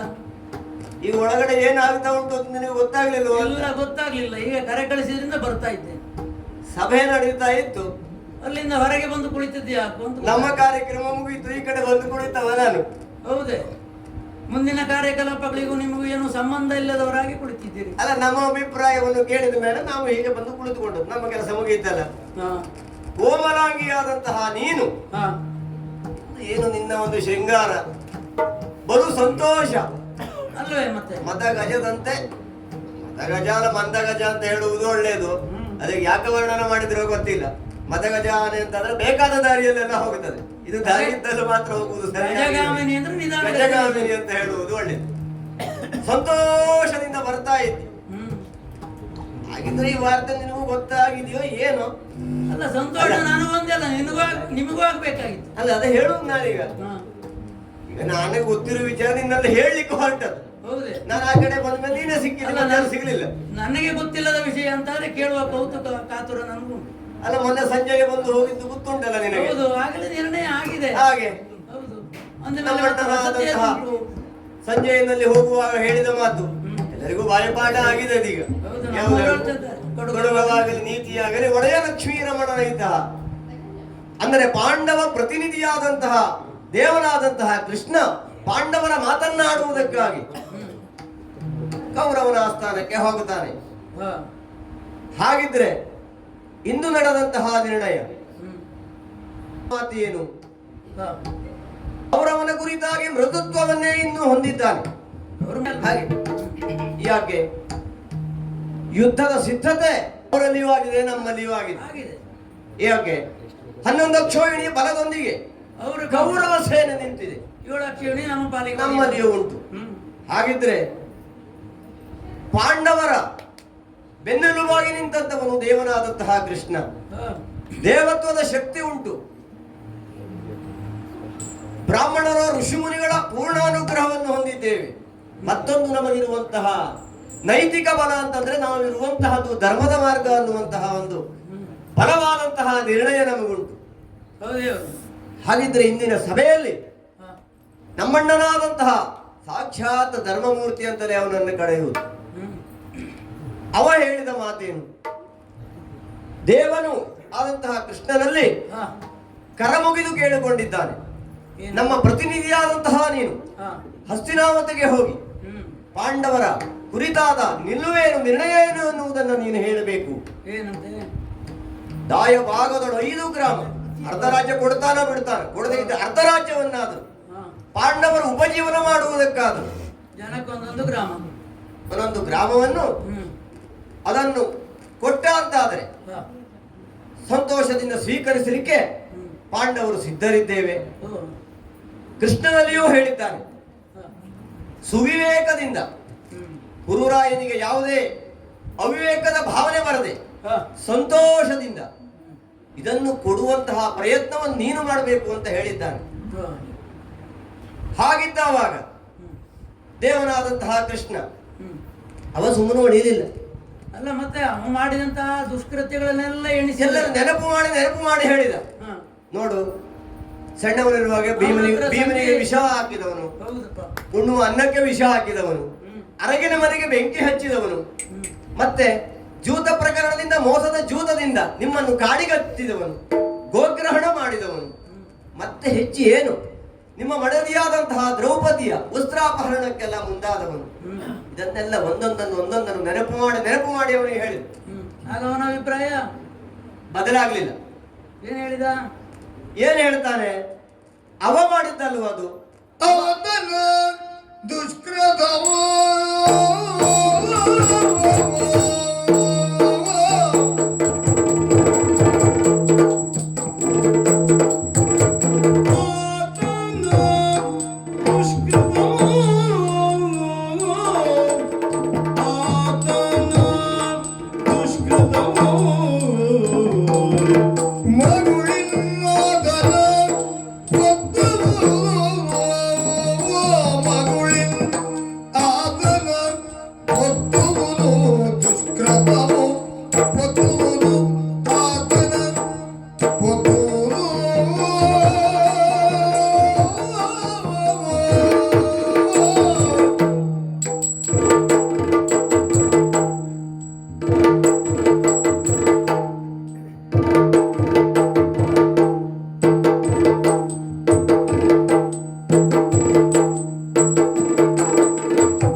ದ್ರೌಪದಿ ರಮಣ.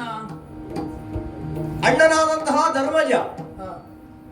ಆಮೇಲಾದರೂ ಈ ಕೃಷ್ಣ ಇಷ್ಟೊಂದು ನೆನಪು ಮಾಡಿ ಕೇಳಿದನಲ್ಲ, ಹೌದು. ನಿಲುವು ಏನು ಬದಲಾವಣೆ ಆಗಲಿಲ್ಲ. ಹೌದೇ? ಹೌದು. ಆಮೇಲೆ ಏನು ಹೇಳಿದ ನಮ್ಮ ಅಣ್ಣ ಗೊತ್ತುಂಟ? ಏನು? ಗೌರವ ಮಾಡಿದ್ದೆಲ್ಲ ಸತ್ಯದ ಮಾರ್ಗ ಅಂತ ಅವ ಹೇಳಲಿಕ್ಕೆ ಹೋಗಲಿಲ್ಲ. ಯಾರು ಹೇಳಲಿಕ್ಕೆ ಸಾಧ್ಯ ಇಲ್ಲ. ಯಾರು ಹೇಳಲಿಕ್ಕೆ ಸಾಧ್ಯ ಇಲ್ಲ. ಎಷ್ಟಾದರೂ ಅವ ನಮ್ಮ ರಕ್ತ ಸಂಬಂಧಿ ಅಲ್ವ, ನಮ್ಮ ವಂಶದವ ಅಲ್ವ, ಚಂದ್ರ ವಂಶದವ ಅಲ್ವ. ತಪ್ಪು ಮಾಡಿದ್ದಾನೆ, ನಾವು ಕ್ಷಮಿಸಿ ಬಿಡೋಣ. ಅಷ್ಟೇ ಅಲ್ಲ, ಪಾಪಕರ್ಮವನ್ನೇ ಅವ ಮಾಡಿದ್ದಾನೆ ಅಂತಾದ್ರೆ ಶಿಕ್ಷಿಸಲಿಕ್ಕೆ ನಾವು ಯಾರು? ಅವ ಮಾಡಿದ್ದಾನೆ, ಅವ ಉಣ್ಣುತ್ತಾನೆ. ಆತನ ದುಷ್ಕೃತವು ಮಗಳನ್ನು ಆತನ ಒದ್ದುವುದು. ಅವ ಮಾಡಿದ ಪಾಪಕ್ಕೆ ಅವನೇ ಪಾಲುದಾರನಾಗುತ್ತಾನೆ. ಸತ್ತ ಮೇಲೆ ನರಕವು, ಆಮೇಲೆ ಏನು ಸಿಗುತ್ತದೆ ಅವನಿಗೆ, ಅದೆಲ್ಲ ಅವನು ಮಾಡಿಸಿಕೊಂಡಂತಹ ಆರ್ಜಿತವಾದಂತಹ ಕರ್ಮ. ಆದ್ದರಿಂದ ಈಗ ನಾವು ಇದಕ್ಕೆ ಶಿಕ್ಷೆ ಕೊಟ್ಟೆವು ಅಂತ ಆದ್ರೆ ಈ ಧರ್ಮವನ್ನು ನಾವು ಅತಿಕ್ರಮಿಸದೆ ಹಾಗಾಗುವುದಿಲ್ಲ. ನಾವೇ ಶಿಕ್ಷಿಸಲಿಕ್ಕೆ ನಾವು ಯಾರು?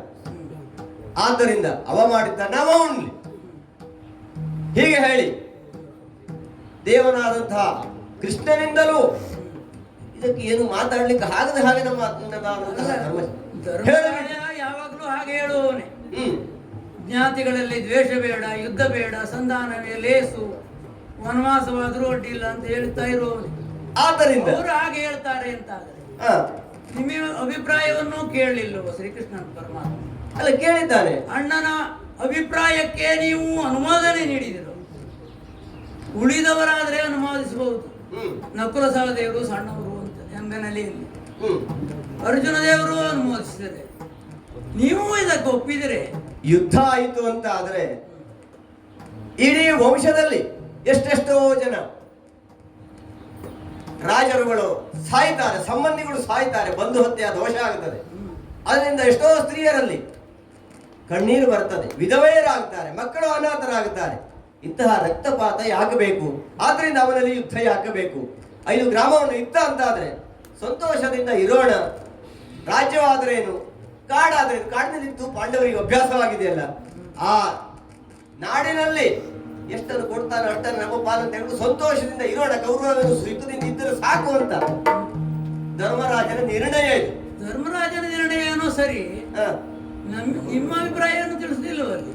ನಾವು ಅಣ್ಣ ಹೇಳಿದ್ಮೇಲೆ ನಾವು ಮತ್ತೆ ಆಗುದಿಲ್ಲ ಅಂತ ಹೇಳಿಕೊಂಡ ಎಲ್ಲರೂ ಒಪ್ಪಾಯ್ತು. ನಾವೆಲ್ಲರೂ ಕೂಡ ಇದಕ್ಕೆ ಸಮ್ಮತಿಯನ್ನು ಕೊಟ್ಟಿದ್ದೇವೆ. ಹೌದೇ? ಕಲಿ ಭೀಮ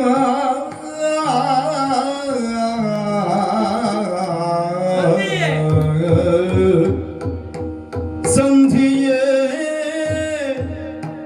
ಕಲಿ ಭೀಮ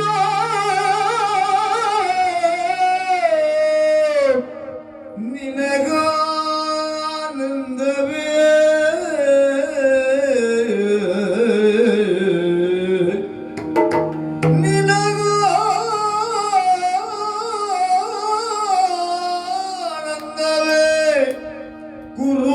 ಕುರುಭೂಪನಳು ಹಿತ ಬಂದುದೇ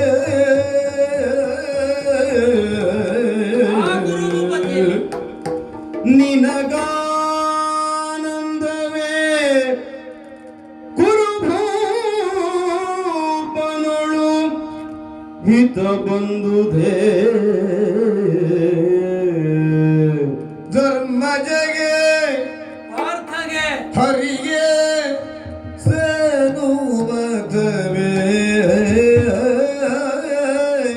ಧರ್ಮಜಗೆ ಪಾರ್ಥಗೆ ಹರಿಗೆ ಹನುಮತವೇ ಚಂದದೊಳಗಿಲ್ಲಂ ಮೆಲುಡಿ ಮೊದಲಿಂದ ವಚನವ ಶಿವ ಶಿವ ಶಿವ ಶಿವ ಶಿವ ಶಿವ ನೀವಿಂದು ಕೈಗೊಂಡಿರೆ ಯತಿತ್ವವನೇನೂತ ಹೊರಳಿಗಳು ಆ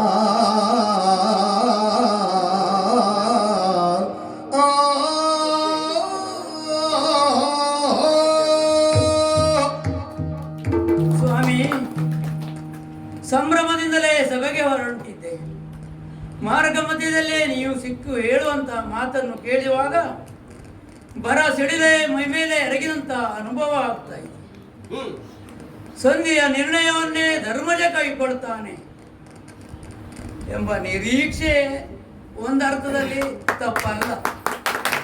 ಆದರೆ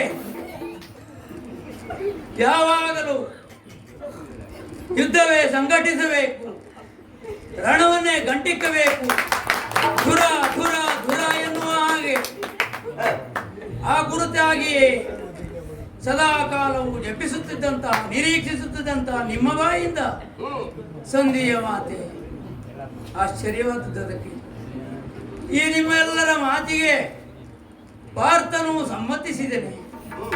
ಅಷ್ಟೇ ಏನು, ಹಿಂದೆ ಅರಣ್ಯವಾಸಕ್ಕೆ ಹೊರಡುವ ಸಂದರ್ಭದಲ್ಲಿ ಕೃಷ್ಣ ಹೇಳಿದ ಮಾತು ದೂತ ಸಮಯದಲ್ಲಿ ನಾನು ಇರಲಿಲ್ಲವಾಗಿತ್ತು. ಆದ್ದರಿಂದ ಇಂತಹ ಘಟನಾವಳಿಗಳೆಲ್ಲ ನಡೆದು ಹೋಯಿತು. ಆದರೆ ಮುಂದೆ 13 ವತ್ಸರಗಳನ್ನು ಕಳೆದ ಮೇಲೆ ಯುದ್ಧವನ್ನು ಸಂಘಟಿಸಿ ನೀವು ಮಾಡಿದಂತಹ ಪ್ರತಿಜ್ಞೆಗಳನ್ನೆಲ್ಲ ಈಡೇರಿಸಿಕೊಡುವಲ್ಲಿ ತಾನು ಸಹಾಯಕನಾಗ್ತೇನೆ. ನಿಮ್ಮವರಿಂದ ಪ್ರತಿಜ್ಞೆಯನ್ನು ಈಡೇರಿಸಿಕೊಡುತ್ತೇನೆ. ತನ್ನ ಸಹಾಯ ಯಾವಾಗಲೂ ಇರುತ್ತದೆ ಎನ್ನುವ ಹಾಗೆ ಸಾಂತ್ವನದ ಭರವಸೆಯ ನುಡಿಗಳನ್ನಾಡಿದ ಶ್ರೀಕೃಷ್ಣನೂ ಇದಕ್ಕೆ ಸಮ್ಮತಿಸಿದನೆ. ಯಾವ ಕಾಲಕ್ಕೂ ಸಂಧಿಯನ್ನೇ ವಿರೋಧಿಸುವಂತ, ರಣರಂಗವನ್ನೇ ಆಹ್ವಾನಿಸುವಂತ, ಇಚ್ಛಿಸುವಂತ ನಿಮ್ಮ ಬಾಯಿಂದಲೂ ಸಂಧಿಯ ಮಾತು ಅಂತಾದರೆ ಬಾಯಿ ತಪ್ಪಿ ಆಡಿದ ಮಾತಲ್ಲವಲ್ಲ. ಇನ್ನೊಮ್ಮೆ ಹೇಳಿ, ಸಂಧಿ ಎಲ್ಲವರ ಜೊತೆಯಲ್ಲಿ ನೀವು ಸಂಧಿ ಅಂತ ಹೇಳಿದರು ಅಥವಾ ಬಾಯಿ ತಪ್ಪಿನಿಂದ ಸಂಧಿ ಅಂತ ಬಂದಿತ್ತು? ಹಾಗಾಗಿ ಕೇಳ್ತೇನೆ ಸ್ವಾಮಿ, ಇನ್ನೊಮ್ಮೆ ಹೇಳಿ ಸಂಧಿ. ಆದರೂ ನೀವು ಸಂಧಿಯೇ ಎನ್ನುವಂತ ಮಾತನ್ನೇ ಮುಂದುವರಿಸ್ತೀರಿ ಅಂತಾರೆ. ಮೌನವೇ ಸಮ್ಮತಿ ಲಕ್ಷಣ ಎನ್ನುವ ಹಾಗೆ ನೀವು ಸೂಚಿಸ್ತೀರಿ ಅಂತಾದರೆ ನನ್ನ ಬಾಯಿಂದ ಹೊರಡುವ ಉದ್ಗಾರ ಮತ್ತೇನೂ ಅಲ್ಲ. ಏನಯ್ಯ ಪವನ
ಅನ್ಯಾಯಗಳು ಎಷ್ಟು ಎನ್ನುವುದನ್ನು ನಾನು ವಿವರಿಸಬೇಕಾದಿದ್ದಿಲ್ಲ.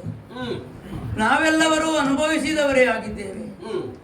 ಆದರೂ ಅವನಲ್ಲಿ ಸಂಧಾನವನ್ನು ಏರ್ಪಡಿಸುವುದಕ್ಕಾಗಿ ನೀವೆಲ್ಲರೂ ಸಮ್ಮತಿಯನ್ನು ಸೂಚಿಸ್ತೀರಿ ಅಂತಾದರೆ ಏನಯ್ಯ ಅಂತ ಕೇಳದೆ ಮತ್ತೇನು ಹೇಳಲಿ ನಾನು. ಸ್ವಾಮಿ, ಆ ಕೌರವನು ಎಸಗಿದಂತಹ ಒಂದೊಂದು ಕಾರ್ಯಗಳನ್ನು ಎಣಿಸುವಾಗ ನಾವು ಮಾಡಿದ ಪ್ರತಿಜ್ಞೆಗಳೆಲ್ಲವನ್ನು ಪೂರೈಸಿಕೊಳ್ಳಬೇಕಾದಂತಹ ಸಂದರ್ಭವು ಎಂದು ಒದಗುತ್ತದೆ ಎನ್ನುವಂತಹ ನಿರೀಕ್ಷೆಯಲ್ಲಿರುವಾಗ ನೀವೆಲ್ಲರೂ ಸಂಧಿಗೆ ಸಮ್ಮತಿಸ್ತೀರಿ ಅಂತಾದರೆ ಆ ಕೌರವನ ಪಾಲಿಗೆ ನೀವೆಲ್ಲವರು ಒಳ್ಳೆಯವರ ಹಾಗೆ ಕಾಣಬಹುದು. ನಿಮಗೂ ಕೌರವ ಒಳ್ಳೆಯವನ ಹಾಗೆ ಕಾಣಬಹುದು. ಆದರೆ ನಾನು ಮಾತ್ರ ಕೌರವನಿಗೆ ದುರ್ಜನನಾದೆ, ನನಗೆ ಅವ ದುರ್ಜನನಾದ. ಹೀಗೆಲ್ಲ ಹೀನ ವೃತ್ತಿಗಳನ್ನೆಲ್ಲ, ಅವನು ಮಾಡಿದಂತಹ ಕುಕೃತ್ಯಗಳನ್ನೆಲ್ಲ ಮರೆತು ಅವನೊಡನೆ ಸಂಧಿಯನ್ನು ಎಸಗುತ್ತೀರಿ, ಸಂಧಿಗೆ ಮನ ಮಾಡ್ತೀರಿ ಅಂತಾದ್ರೆ ಹೀನ ವೃತ್ತಿಗಳನ್ನು ನೀವು ತಾಳ್ತೀರಿ ಎನ್ನುವುದಕ್ಕೆ ಅನುಮಾನವೇ ಇಲ್ಲ.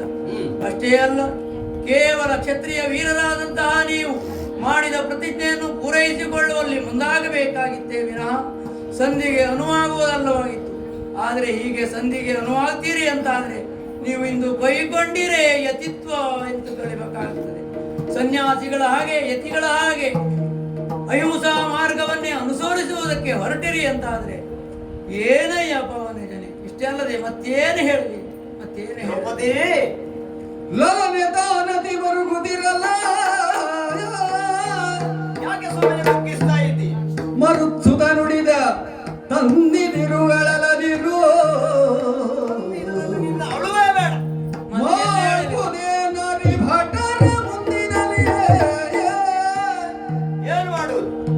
ತಿಳುಗು ಧರ್ಮಜಗೆ ಅವನಿಗೆ ಹೋಗಿ ಹೇಳು. ನರಗೆ ಮೂರು ಲೋಕದ ಗಂಡು ಇದ್ದಾನೆ ಅರ್ಜುನ, ಅವನಿಗೂ ಹೇಳು. ಕೃಷ್ಣಗೆ ಕೈ ಮುಗಿದುಕೊಂಡು ಹೇಳಬೇಕು, ನೀನು ಕಾರ್ಯ ಈಡೇರ್ತದೆ. ಕೃಷ್ಣನ ಒಲಿಸಿ ನಕುಲಾದಿಗಳ ನುರೆ ಮೂದಲಿಸಿ ರೋಷವನೇಳಿದರು.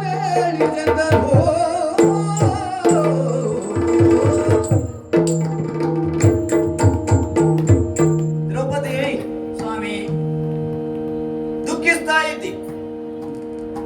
ಈಗ ಬಂದಂತಹ ನಿನ್ನ ಸಂತೋಷದ ನುಡಿಗಳೆಲ್ಲ ಮಾಯವಾಗಿ ಹೋಗಿದೆ. ನಿರೀಕ್ಷೆ ಹುಸಿಯಾದ ಮೇಲೆ ಮತ್ತೇನು ಪ್ರಭು? ದುಃಖಕ್ಕೆ ತಿರುಗಿದೆ ಈಗ. ಹ. ಹೌದಾ? ಅಷ್ಟಕ್ಕೆ ನೀನು ಸುಮ್ಮನೆ ಇರಲಿಲ್ಲ.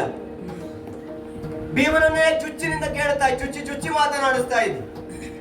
ನೀವು ಯತಿತ್ವವನ್ನು ಕೈಗೊಂಡಿರೆ. ಹೌದು, ಅದು ಕೆಲವು ಸಂದರ್ಭ ಹಾಗೆ ಇರ್ತದೆ. ಏನು ಮಾಡುದು? ಸದಾಕಾಲವು ಯುದ್ಧಾಕಾಂಕ್ಷಿಗಳಾದಂತಹ ನೀವು ಇಂದಿನ ಸಭೆಯ ನಿರ್ಣಯ ಏನು? ಅದು ಪ್ರಧಾನವಾದದ್ದು. ಮೊದಲು ನಾವು ಏನು ಆಡಿದ್ದೇವೆ, ಏನು ಮಾಡ್ತೇವೆ ಅಂತ ಹೇಳಿದ್ದೆವು, ಅದೆಲ್ಲ ಲೆಕ್ಕಕ್ಕೆ ಬರುವುದಲ್ಲ. ಅದು ಇಂದಿನ ಸಭೆಯ ನಮ್ಮ ಅಣ್ಣನ ಮಾತು.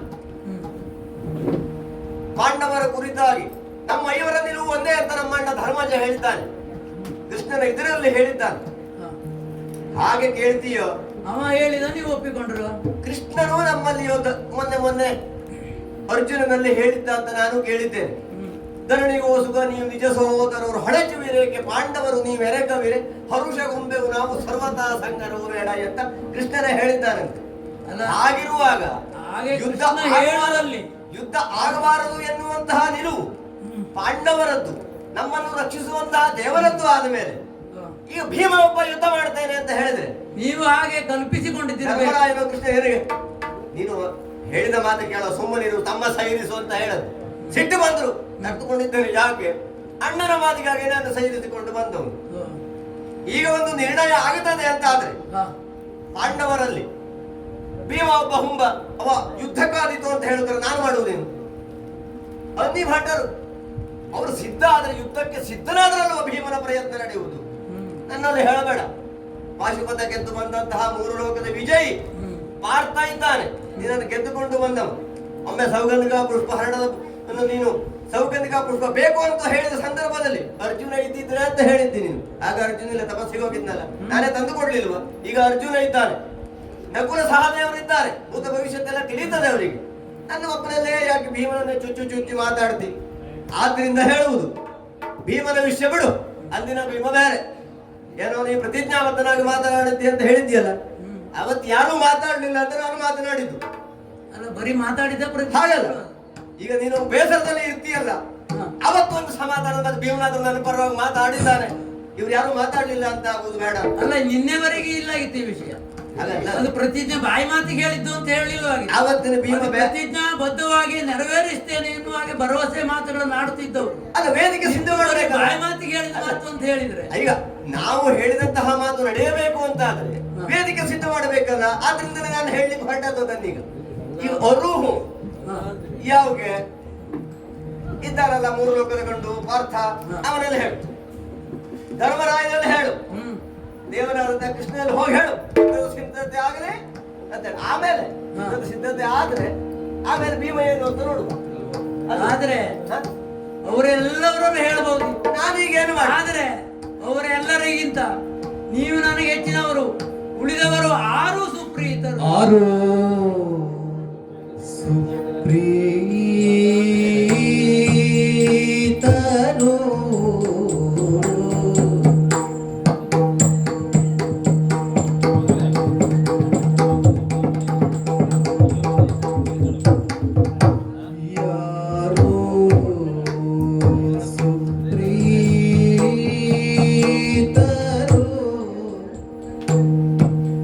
ನೀ ಹೊರದನ್ನಯ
ಅವರಿಂದ ಯುದ್ಧವನ್ನು ಗಂಟಿಕ್ಕು ಎನ್ನುವ ಹಾಗೆ ಹೇಳ್ತಾ ಇದ್ದ. ನಾನು ಹೇಳುವುದು ಎಲ್ಲವೂ ನನ್ನದೇ ಹೇಳಬೇಡ. ಎಲ್ಲ ಕಷ್ಟ ಕಾಲಗಳಲ್ಲಿ ಒದಗಿದವರು ಯಾರು ಎನ್ನುವಂತಹ ಪ್ರಶ್ನೆ ಮೊದಲು ಮೂಡ್ತದೆ. ಅಂದು ಆ ದ್ಯೂತದ ಸಭೆಯಲ್ಲಿ ನನ್ನನ್ನು ನನ್ನ ಸಿರಿಮುಡಿಯ ಕೈಗೆ ಎಳೆತಂದು ವಸ್ತ್ರಾಪಹರಣವನ್ನು ಎಸೆಯುತ್ತಿದ್ದ ಸಂದರ್ಭದಲ್ಲಿ ಯಾರೂ ನನ್ನನ್ನು ರಕ್ಷಿಸುವುದಕ್ಕೆ ಮುಂದಾಗಲಿಲ್ಲ. ಸಿಟ್ಟಿನಿಂದ ಹುಡುಗಚ್ಚಿ ಎದ್ದು ನನ್ನನ್ನು ರಕ್ಷಿಸುವುದಕ್ಕೆ ಮುಂದಾದಂಥವರು ನೀವು. ತಡೆದವರು ಉಳಿದವರು ಇರಬಹುದು. ಆ ಕಾಲದಲ್ಲಿ ರಕ್ಷಿಸಿದವರು, ನನ್ನ ಕಡೆಗೆ ಪ್ರೀತಿಯ ನೋಟವನ್ನು ಹರಿಸಿದವರು ನೀವಲ್ವೇ ಹೇಳಿ. ಅಷ್ಟೇ ಏನು, ಹಿಂದೆ ನಮ್ಮವನೇ ಆದಂತಹ ಸೈಂಧವ ನನ್ನನ್ನು ಎಳೆದೊಯ್ಯುತ್ತಿರುವಂತಹ ಕಾಲದಲ್ಲಿ ನನ್ನನ್ನು ರಕ್ಷಿಸಿದವರು ನೀವೇ ಅಲ್ಲವೇ. ಉಳಿದವರು ಯಾರೂ ಬರಲಿಲ್ಲ, ಬಂದವರು ನೀವೇ ಅಲ್ಲವೇ. ಅಂದು ವಿರಾಟ ನಗರದಲ್ಲಿ ಅಜ್ಞಾತವಾಸದಲ್ಲಿರುವಂತಹ ಸಂದರ್ಭದಲ್ಲಿ ದುಷ್ಟನಾದಂತಹ ಕೀಚಕನಿಂದ ರಕ್ಷಣೆಯನ್ನು ಒದಗಿಸಿದವರು ನೀವೇ ಅಲ್ಲವೇ. ಉಳಿದವರೆಲ್ಲರೂ ನನ್ನನ್ನು ಪತ್ನಿಯಾಗಿ ಬಳಸಿಕೊಂಡರೇ ಹೊರತಾಗಿ ಕಷ್ಟಕಾಲದಲ್ಲಿ ಯಾರೂ ಒದಗಲಿಲ್ಲ. ಅಂತಹ ಕಷ್ಟಕಾಲದಲ್ಲಿ ನನ್ನ ಕಷ್ಟವನ್ನು ಪರಿಮಾರ್ಜನೆ ಮಾಡಿ ನನಗೆ ನೆಮ್ಮದಿಯ ಬದುಕನ್ನು ಒದಗಿಸಿಕೊಟ್ಟವರು ನೀವಲ್ಲವೇ ಹೇಳಿ. ಹಾಗಾಗಿ ಉಳಿದವರು ಯಾರೂ ನನ್ನ ಪಾಲಿಗೆ ಸುಪ್ರೀತರಲ್ಲ. ನೀವೇ ಹೀಗೆ ಕೈಚಲ್ಲಿ ಮಾತಾಡ್ತೀರಿ ಅಂತಾದರೆ ನನಗಿನ್ನು ಯಾರು ಗತಿ ಹೇಳಿ ಸ್ವಾಮಿ, ಯಾರು ಗತಿ. ಹಾಗಾಗಿ ನಿಮ್ಮ ಅಡಿದಾವರೆಯಲ್ಲಿ ಅಂಗಲಾಚಿ ಬೇಡಿಕೊಳ್ತಾ ಇದ್ದೇನೆ. ಒಮ್ಮೆ ಯುದ್ಧಕ್ಕೆ ಮನ ಮಾಡಿ ಆಡಿದಂತಹ ಪ್ರತಿಜ್ಞೆಯನ್ನು ಈಡೇರಿಸಿಕೊಳ್ಳಿ. ಜೊತೆಯಲ್ಲಿ ಕೆದರಿದಂತಹ ಈ ಕೇಶರಾಶಿಯನ್ನು ಕಾಣುವಾಗಲೂ ನಿಮಗೆ ಮನಸ್ಸಿಗೆ ನೋವಾಗುವುದಿಲ್ಲವೇ? ಆಡಿದಂತಹ ಮಾತನ್ನು ಪೂರೈಸಿಕೊಳ್ಳುವುದಕ್ಕೆ ಮನ ಮಾಡುವುದಿಲ್ಲವೇ ಹೇಳಿ ಸ್ವಾಮಿ. ಇದು ನಿಮ್ಮ ಕೊರಳನ್ನು ಒಪ್ಪಿ ಬಿಗಿದಪ್ಪಿ ಮಾತಾಡ್ತಾ ಇದ್ದೇನೆ, ಹೇಳಿ ಸ್ವಾಮಿ. ವನಿತ ಗರ್ಜನೀಯ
ನನ್ನ ಕಾಲಿಗೆ ಬಿದ್ದು ನಿನ್ನ ಕಣ್ಣೀರಿನಿಂದ ನನ್ನ ಪಾದ ಪ್ರಕ್ಷಾಳನೆ ಮಾಡುತ್ತಾ ಅಳುತ್ತಾ ಇತ್ತು.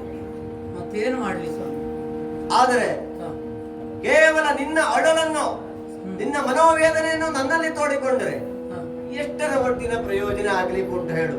ನಿಮ್ಮಂದಲೇ ಈಗ ಭೀಮನ ತಿಳಿದುಕೊಳ್ಳಿರುವ ಯಾಕೆ ಹೇಳು? ನಾವು ಹುಟ್ಟಿದಾಗದಿಂದಲೂ ಕಷ್ಟಪಡ್ತಾ ಬಂದವರು. ನೀನು ಹಾಗಲ್ಲ, ರಾಜಕುಮಾರಿಯಾಗಿಯೇ ಬೆಳೆದಿದ್ದೆ. ನಾವು ರಾಜಕುಮಾರರಲ್ಲ ಅಂತಲ್ಲ, ಚಕ್ರವರ್ತಿಯ ಮಕ್ಕಳಾದ್ರು. ಹುಟ್ಟಿದ್ದು ಅರಣ್ಯದಲ್ಲಿ, ಆಮೇಲೆ ಏನೋ ನಾಡಿಗೆ ಬಂದ್ರು. ನಾಡಿನಲ್ಲಿ ಒಳಿಲಿಕ್ಕೆ ನಮಗೆ ಆಗಲಿಲ್ಲ. ಭೀಷ್ಮರಿಂದ ನಮಗೆ ಸ್ವಲ್ಪ ವಿದ್ಯಾಭ್ಯಾಸಕ್ಕೂ ರಾಜಾಶ್ರಯದ ಅನುಕೂಲ ಆಯಿತು. ಅದನ್ನು ಸಹಿಸದಂತಹ ಕೌರವನ ದುಷ್ಕೃತ್ಯದಿಂದ ಆಗಾಗ ನಮಗೆ ಅರಣ್ಯವೇ ಹೆಚ್ಚು ವಾಸಿಸುವಂತಹ ಸನ್ನಿವೇಶ, ಮಾರುವೇಷದಲ್ಲಿರುವಂತಹ ಸನ್ನಿವೇಶ ಇದೆಲ್ಲ ಒದಗಿ ಬಂತು.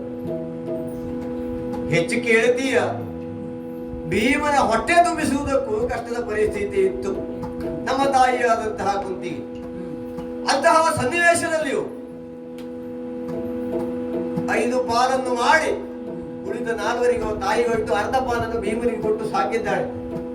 ಭೀಮನಿಗಷ್ಟು ಬೇಕಿತ್ತು. ಆದ್ರೇನು, ತಾಯಿ ಇದ್ದಂತಹ ಅನ್ನ ನಾವು ಮೃತವಾಗಿ ಪರಿಣಮಿಸಿತ್ತು. ಅಲ್ಲಿಂದಲೂ ನಾವು ಕಷ್ಟಪಡ್ತಾ ಬಂದವರು.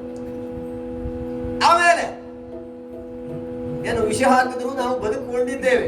ಹೇಗೆ? ನಮಗೆ ಸ್ವಲ್ಪ ದೇವರ ಅನುಗ್ರಹ ಉಂಟು, ಆದ್ದರಿಂದ ನಾವಿದ್ದೇವೆ. ಮತ್ತೆ ಕೇಳ್ತೀಯ, ಈಗ ನಿನಗೆ ಮೊನ್ನೆ ಪ್ರಕರಣ ಗೊತ್ತುಂಟು. ಬಾಕನನ್ನು ನಾನು ಕೊಂದದ್ದು ಕೀಚಕವಾದ ಪ್ರಕರಣದಲ್ಲಿ. ನಾನು ಇದ್ದದ್ದು ಎಲ್ಲಿ? ಅಡುಗೆ ಮನೆಯಲ್ಲಿ ಅಡುಗೆ ಭಟ್ಟನಾಗಿದ್ದವ ಏಕಚಕ್ರ ನಗರದಲ್ಲಿ. ಅಡುಗೆ ಮಾಡಿಯೇ ಸಾಕಾಗಿದೆ ನನಗೆ. ಪಾಕಶಾಸ್ತ್ರದಲ್ಲಿ ನಳಪಾಕ ಅಂತ ಇದ್ದದ್ದು, ಈಗ ಭೀಮ ಪಾಕವು ನಮ್ಮಿಂದಲೇ ಪ್ರಾರಂಭ ಆದ್ರೆ ಆಗಲಿ. ಮತ್ತೆ ಕೇಳ್ತೀಯ, ನೀನು ಯುದ್ಧಕ್ಕೆಲ್ಲ ನನ್ನನ್ನು ಹುರಿದುಂಬಿಸುವ ಪ್ರಯತ್ನ ಮಾಡಬೇಡ.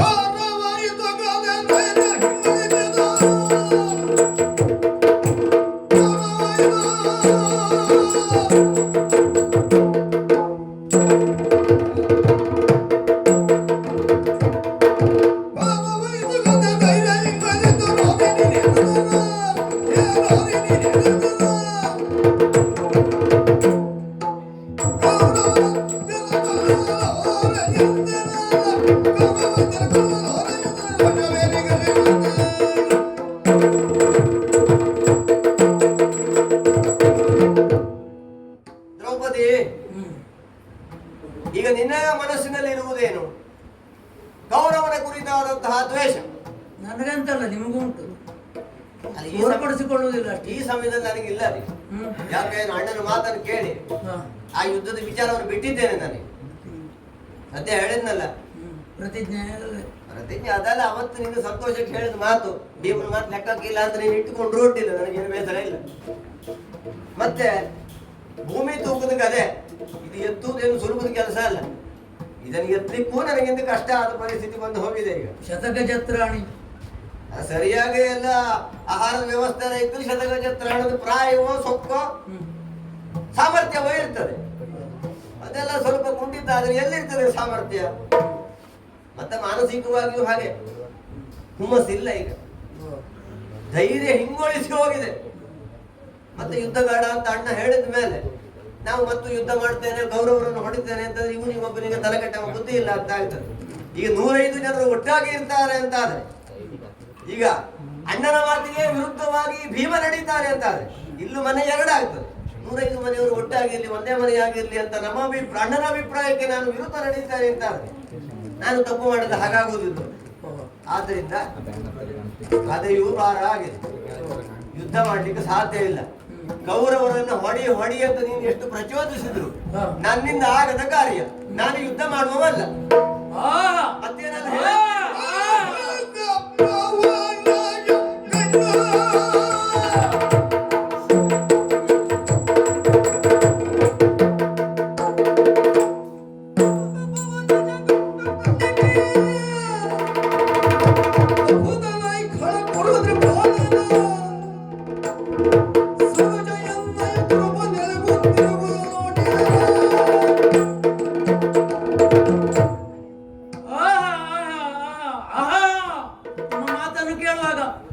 ನನ್ನ ಬಾಯಿಂದ ಹೊರಗೆ ಬಂದಂತಹ ಉದ್ಗಾರವಿದು.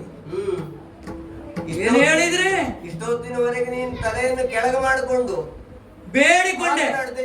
ಇನ್ನು ಬೇಡಿಕೆಯ ಮಾತಿಲ್ಲ. ನೋಡಿದ ಇದರಾಗಿ ಮಾತಾಡ್ತೇನೆ ಕೇಳಿ. ನಿಮ್ಮ ಮಾತನ್ನು ಕೇಳುವಾಗ ಷಂಡರಂತೆ ನೀವು ತೋರ್ತಾ ಇದ್ದೀರಿ.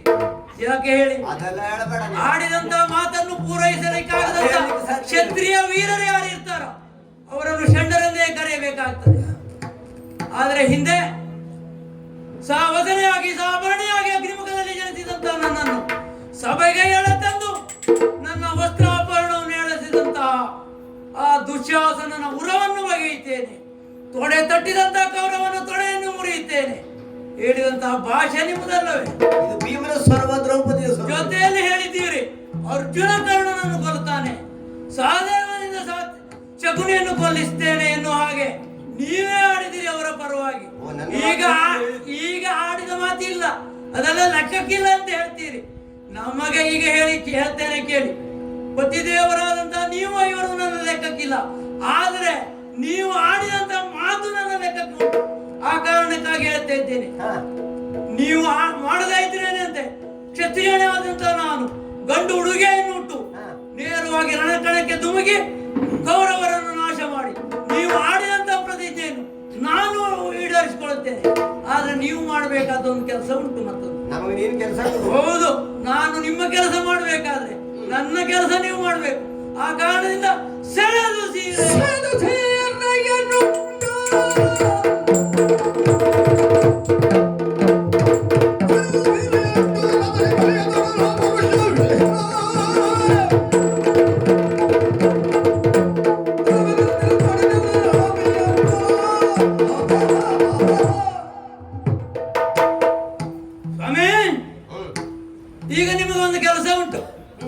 ದಟ್ಟಿ ಚಲನಗಣನುಂಟು, ಗಂಡುಡಿಗೇನು ತಟ್ಟು, ಬಿಲ್ ಬಾಣಗಳನ್ನು ಧರಿಸಿ ರಣರಂಗಕ್ಕೆ ನಾನು ಧುಮಿಕ್ಕುವಾಗ ನೀವು ಮಾಡಬೇಕಾದಂತಹ ಕೆಲಸ ಉಂಟು. ಏನದು? ಕೇವಲ ಹಿಂದೆ ವಿರಾಟನ ಮರೆಮಾರಿನಲ್ಲಿ ಮಾಡಿದಂತ ಅಡಿಗೆ ಕೆಲಸವಂತೆ ಮಾಡಿ ಸಾಕಾಗಲಿಕ್ಕಿಲ್ಲ. ಮತ್ತೇನು? ರಣರಂಗದ ವಿದ್ಯಮಾನಗಳನ್ನು ನೋಡುವುದಕ್ಕಾಗಿ ಸ್ತ್ರೀ ವೇಷ ಮಾಡಬೇಕು. ಹಿಂದೆ ಒಂದ್ಸಲ ನಿಮ್ಮಂದು ಮಾಡಿಸಿದ್ದೆ ಕೀಚಕವಾದ ಆ ಪ್ರಸಂಗದಲ್ಲಿ. ಈಗ ಸಣ್ಣ ಸೀರೆ ಸಾಕಾಗ್ಲಿಕ್ಕಿಲ್ಲ ನಿಮ್ಗೆ, ಸೀರೆ ಸೆಳೆದು ಉಡಬೇಕು ನೀವು. ಹಾಗಾಗಿ ಸೆಳೆದು ಸೀರೆಯನ್ನು ಉಟ್ಟು ಸೆಳೆದ ನೀನೇ ತಂದು ಕೊಟ್ಟಿರ್ಬೇಕು. ಕೊಡುವ ಒಂದಲ್ಲ ನಾಲ್ಕಾರು ಕೂಡಿಸಿ ಆದ್ರೂ ನಿಮ್ಗೆ ಉಡುತ್ತೀವಿ. ಕೀಚಕವಾದ ಪ್ರಸಂಗ ಆವತ್ತಾಗಿತ್ತು, ಈಗ ಮತ್ತೆ ಯಾವ ಪ್ರಸಂಗ ಉಂಟು? ಈಗ ವಧೆ ಪ್ರಸಂಗ ಅಲ್ಲ, ನೋಡುವ ಪ್ರಸಂಗ. ವಧೆ ಮಾಡುವುದು ನಾನೇ, ನೀವು ನೋಡ್ಬೇಕು. ಆ ಕಾರಣಕ್ಕಾಗಿ ಸೀರೆಯನ್ನು ಉಟ್ಟು ಸಾಕಾಗುವುದಿಲ್ಲ, ಬಳೆ ತೊಡಬೇಕು. ಗಂಡಸರು ಮಾತಾಡುವುದಿಲ್ಲ, ನೀವು ಹೆಂಗಸರ ಹಾಗೆ ಮಾತಾಡ್ತೀರಿ ಅಂತ ಆದ್ರೆ ನಿಮ್ಮನೆ ಕೈಗೆ ವಿಶೇಷವಾದ ಬಳೆಯನ್ನು ಮಾಡಿಸಿಕೊಂಡು ಬರಬೇಕಾಗ್ತದೆ. ವಿಶೇಷವಾಗಿ ಅಂತ ಒಂದಂತ ಬಳೆಯನ್ನು ಮಾಡಿಸೋಣವಂತೆ ಕಮ್ಮಾರ್ನಲ್ಲಿ ಹೇಳಿ ಮಾಡಿಸಿದ್ರೆ ಆಯ್ತು. ಆಯ್ತಾಯ್ತು, ಆ ವ್ಯವಸ್ಥೆ ನಾನು ಮಾಡ್ತೇನೆ. ಓಹೋ, ಹೀಗೆ ನಾನು ಗಂಡುಡುಗೆಯನ್ನು ಉಟ್ಟು ರಣರಂಗದಲ್ಲಿ ಧುಮಿಕ್ಕುವ ಪರಿಯನ್ನು ನೀವು ನೋಡ್ಬೇಕು. ಆಗ ಮಾಡುವಾಗ ನಾನೊಬ್ಬನೇ ಹೋಗುವುದಿಲ್ಲ, ಯಾರಿದ್ದಾರೆ? ನನಗೆ ಯಾರು ಇಲ್ಲ ಅಂತ ಭಾವಿಸಬೇಡಿ.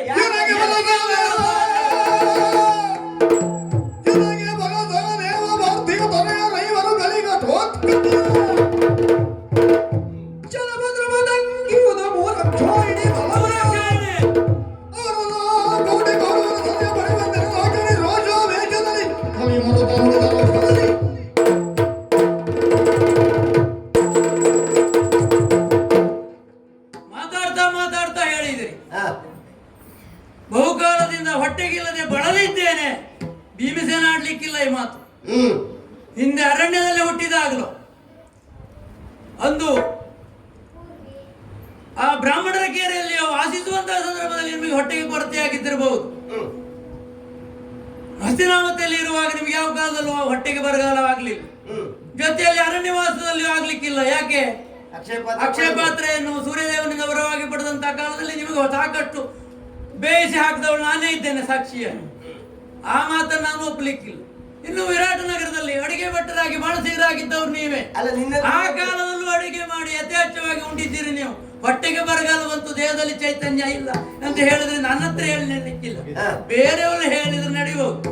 ಮತ್ತೆ ಹೇಳಿದ್ರಲ್ಲ, ಭಾರವಾಯಿತು ಗದೆ. ನಿನ್ನೆ ಮೊನ್ನೆ ಸಂಜೆ ಬಂದಾಗ ಗದೆ ತಿರುಸುತ್ತಾ ಹೇಳಿದ್ದೀರಿ. ಕೌರವನಿಗೆ ಅಂತಕದಲ್ಲಿ ಧಾನ್ಯಗಳನ್ನು ಹುಡುಕ್ಲಿಕ್ಕೆ ಹೇಳಿ, ಜಾಗ ಹುಡುಕಿಕೊಂಡಿರ್ಲಿಕ್ಕೆ ಹೇಳಿ ಗದೆ ಎತ್ತಿ ತಿರುಸಿದವರು. ಮೊನ್ನೆ ಎತ್ತಿದ ಗದೆ ಇವತ್ತು ಒಂದು ದಿವಸಗಳಲ್ಲಿವರೆಗೆ ನಿಮಗೆ ಎತ್ತಲಿಕ್ಕೆ ಆಗುದಿಲ್ಲ ಅಂತ ಹೇಳ್ತೀರ. ನನ್ನಲ್ಲಿ ಮನಸ್ಸಿಗೂ ನಮ್ಮ ಕಾರ್ಯಕ್ಕೂ ಹೊಂದಾಣಿಕೆ ಇದ್ದರೆ ಮಾತ್ರ ಕಾರ್ಯ ಸಾಧನೆ ಆಗುತ್ತದೆ. ಈ ಕಾರ್ಯ ಮಾಡು ಮಾಡು ಮಾಡು. ನೀವು ಬಲ ಇಲ್ಲ ಅಂತ ಹೇಳುದಲ್ವ? ಬಲ ನಿಮಗೆಲ್ಲ ನನಗುಂಟು. ಯಾರು ಗೊತ್ತಾ? ನಮ್ಮ ಮನಸ್ಸು ನನಗೆ ಬಲ ಸಹದೇವ, ಆ ದೇವನ ಬಲ, ಕೃಷ್ಣನ ಪರಮಾತ್ಮನ ಬಲ. ಸದಾ ಕಾಲವನ್ನು ಸ್ತ್ರೀಯಾದಂತಹ ನಾನು, ತಂಗಿಯಾದಂತಹ ನನ್ನ ತುಡಿತಗಳಿಗೆ ಮಿಡಿತಗಳಿಗೆ ನನ್ನ ದುರಂತ ಕಾಲದಲ್ಲಿಯೂ ಸದಾ ಸಹಾಯಕನಾಗಿದ್ದಂತಹ ಶ್ರೀಕೃಷ್ಣನ ಬಲ ಸಹ ದೇವ. ಜೊತೆಯಲ್ಲಿ ನಮ್ಮವರಾದಂತಹ ಪತಿದೇವರಂತ ಸಹದೇವರು ಸಂಧಿಯ ಬೆಸುಗೆ ಹತ್ತದು ಅಂತ ಹೇಳಿದ್ದಾರೆ. ಜೊತೆಯಲ್ಲಿ ತನಯರ ಇವರು ನನ್ನ ಮಕ್ಕಳೇ, ನಿಮ್ಮಂದೆ ಹುಟ್ಟಿರಬಹುದು, ಹುಟ್ಟಿದವರು ನನಗೆ ನನ್ನ ಮಾತನ್ನು ಮೀರುವವರಲ್ಲ. ಜೊತೆಯಲ್ಲಿ ಪಾರ್ಥಿವ, ಯಾರು? ಪಾರ್ಥನ ಮಗನಾದಂತ ಬೆಂಕಿಯ ಚಂಡಿನಂತೆ ಕ್ಷತ್ರಿಯರ ಕುಲಕ್ಕೆ ದೀಪಕನಾದಂತ ಅಭಿಮನ್ಯು ಅವರನ್ನು ಕಟ್ಟಿಕೊಂಡು, ಜೊತೆಯಲ್ಲಿ ನಿಮ್ಮ ಮಗನಾದಂತ ಘಟೋತ್ಕಚ. ಅಷ್ಟೇ ಸಾಕಾಗುದಿಲ್ಲ. ಅಷ್ಟೇ ಅಲ್ಲ, ಜನಕ ದ್ರುಪದಂಗಿಯುವುದು 3 ಅಕ್ಷೋಹಿಣಿ ಬಲ. ನಿನ್ನೊಟ್ಟಿಗೆ 3 ಅಕ್ಷೋಹಿಣಿ ಸೈನ್ಯ ಬಂದು ನಿನ್ನ ಅಪ್ಪನ ಮನೆಯದು ಮತ್ತೆ ಬರ್ತದೆ ಅಂತ ಇರ್ಲಿ. ನನಗೆ ಅಂತಲ್ಲ, ನಿಮ್ಮ ಬಲಕ್ಕೆ ಬಂದವರು ಅವರು 3, 7ರಲ್ಲಿ 3 ಸೇರಿಕೊಂಡಿದೆ, ನೆನಪಿರ್ಲಿ. ಅವರು ಇದ್ದಾರೆ, ಅವರನ್ನು ಸೇರಿಕೊಂಡು ಸಾಕಾಗ್ತದೆ. ನಿಮ್ಗಾರ 7-11 ಬೇಕಾಗ್ತದೆ. ನಾನು 3 ಸೇರಿ ಅವರಿಗೆ 7-11 ಮಾಡ್ತೇನೆ. ಅವರಿಂದ ಹರಿಗಳನ್ನು ವಿವಾಡಿಸಿ ಜಯವನ್ನು ತರ್ತೇನೆ. ಮಾಡಿದಂತ ಪ್ರತಿಜ್ಞೆಯನ್ನು ಈಡೇರಿಸಿಕೊಳ್ತೇನೆ. ನೀವು ನೋಡ್ತಾ ಇರಿ. ಜೊತೆಯಲ್ಲಿ ರಣವೀಳ್ಯನ ಭಾಷೆಯಲ್ಲಿ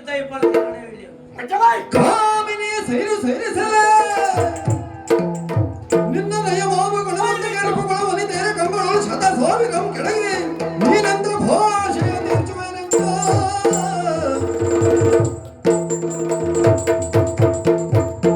ಏನು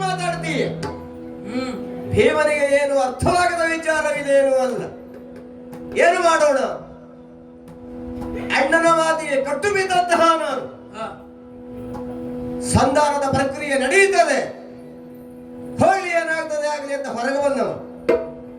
ನನಗೆ ಸಮ್ಮತಿ ಉಂಟು ಅಂತಲ್ಲ, ಮತ್ತೊಮ್ಮತ್ತನ್ನು ನನ್ನನ್ನು ಕೆರಳಿಸುವಂತಹ ಪ್ರಯತ್ನವನ್ನು ನೀನು ಮಾಡ್ತೀಯ ಅಂತಾದ್ರೆ ಏನು, ಪಾಂಡವರಲ್ಲಿ ನನ್ನ ಸಹಾಯಕ್ಕೆ ಅರ್ಜುನ ಬರದೇ ಇರಲಿ, ಧರ್ಮರಾಯನ ಒಪ್ಪಿಗೆ ಇರದೆ ಹೋಗಲಿ, ಕೌರವರನ್ನ ಬಗ್ಗವಡಿಯಬೇಕು ಎನ್ನುವಂತಹದ್ದು ನನ್ನ ಉದ್ದೇಶ. ಹೌದೇ? ಭೀಮನ ರಕ್ತ ಕಣಕಣಿದಿರುವುದು ಕೌರವರ ದ್ವೇಷ. ಆ ಶತ ಸಹೋದರರನ್ನ ಕೊಲ್ಲದೆ ಭೀಮನ ಮನಸ್ಸಿಗೆ ಶಾಂತಿ ದೊರೆಯಲಾರದು. ಏನನ್ನು ನನಗೆ ಸೀರೆ ಉಟ್ಟುಕೊಳ್ಳಬೇಕು, ಬಳೆ ತೊಟ್ಟುಕೊಳ್ಬೇಕು, ಇದನ್ನೆಲ್ಲ ಗಂಡುಗಲಿ ಭೀಮನಲ್ಲಿ ನೀನು ಹೇಳುವುದ?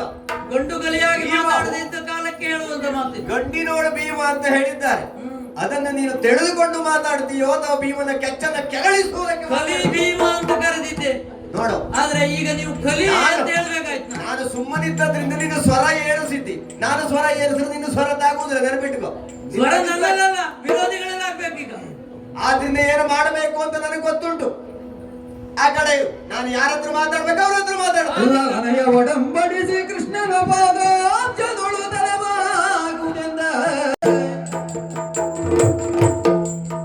ಎಲ್ಲವೋ ಕಂಸಾಂತಕನೇ, ಆ ಖಳ ದುರ್ಯೋಧನ ನೋಡನೆ, ಆ ಖಳ ದುರ್ಯೋಧನ ನೋಡನೆ, ಕೊಡುಗೊಡೆಯಂತವನೊಲಿದು ಮಾತಡುಕದ ಸಂಧಿಯ ಮುರಿದು.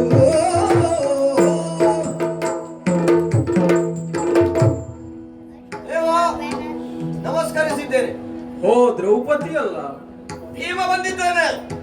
ದ್ರೌಪದಿ ಬರಲಿ ಅಂತ ಹೇಳಿ ಕಳುಹಿದವ ನಾನು, ಅದು ಮತ್ತೆ ನಿನ್ನದೇ ಪ್ರವೇಶ ಆಯ್ತಲ್ಲ. ದ್ರೌಪದಿ ಬರಬಹುದು, ಸ್ವಲ್ಪ ತಡ ಆಯ್ತು ಅವಳಿಗೆ, ಹಾ ನನ್ನನ್ನು ತಡೆದಳು. ಹಾ ಆಗ ಕೆಲವು ಮಾತುಕತೆ ಆಯ್ತು, ಆದ್ರಿಂದ ಹೇಳುವುದೀಗ. ಅಲ್ಲ, ನನಗೆ ಶಬ್ದ ಕೇಳಿಸಿತು, ಹಾ, ಈ ಭೂಮಿಯೇ ಬಿರೀತೋ ಎಂಬ ಭಯ ಒಮ್ಮೆ ಹುಟ್ಟಿದ್ದು ಹೌದು. ನಾನೇ ಬರಬೇಕು ಅಂತಿದ್ದೆ, ಅಷ್ಟರಲ್ಲಿ ನೀನು ಬಂದೆ. ದೇವ ಅಂತ ಸಂಬೋಧಿಸುವುದರೊಟ್ಟಿಗೆ ಹಾ. ನನ್ನನ್ನು ಜಾಗ್ರತೆಗೊಳಿಸಿದ ನಾನು ಹಾ. ನಿನ್ನನ್ನು ಜಾಗ್ರತೆಗೊಳಿಸಬೇಕು ಎಂದು. ಎಲ್ಲವೋ ಕಂಸಾಂತಕನೇ. ಸಂಧಾನದ ಮನೆಯಪ್ಪ ಇದು, ಅಂತಕನ ಪ್ರವೇಶ ಯಾಕಿಲ್ಲಿ? ಕಾರಣ ಉಂಟು. ಹಾ ಕಂಸಾಂತಕ ಹಾ ಮಾವ ಎನ್ನುವಂತಹ ಸಂಬಂಧವನ್ನು ಬಿಟ್ಟು ಹಾ. ಅವ ಮಾಡಿದಂತಹ ಶಿಶು ಹತ್ಯಾ ದೋಷವು, ಹಾ. ನಿನ್ನ ತಂದೆಗೆ ಮಾಡಿದಂತಹ ಅನ್ಯಾಯವನ್ನು ಪ್ರತಿಭಟಿಸಿ ಹಾ ನಿರ್ಣಯ ನ್ಯಾಯವನ್ನು ಕೊಡುವುದನ್ನು ನೀನು ಅಂದು ಮರೆಯದೆ ಅವನನ್ನು ಕೊಂದು ಕಳೆದಿದ್ದೀಯ ಅನ್ನುವಾಗ ಹಾ ಇಂದು ಈ ಭೀಮನು ಹಾಗೆ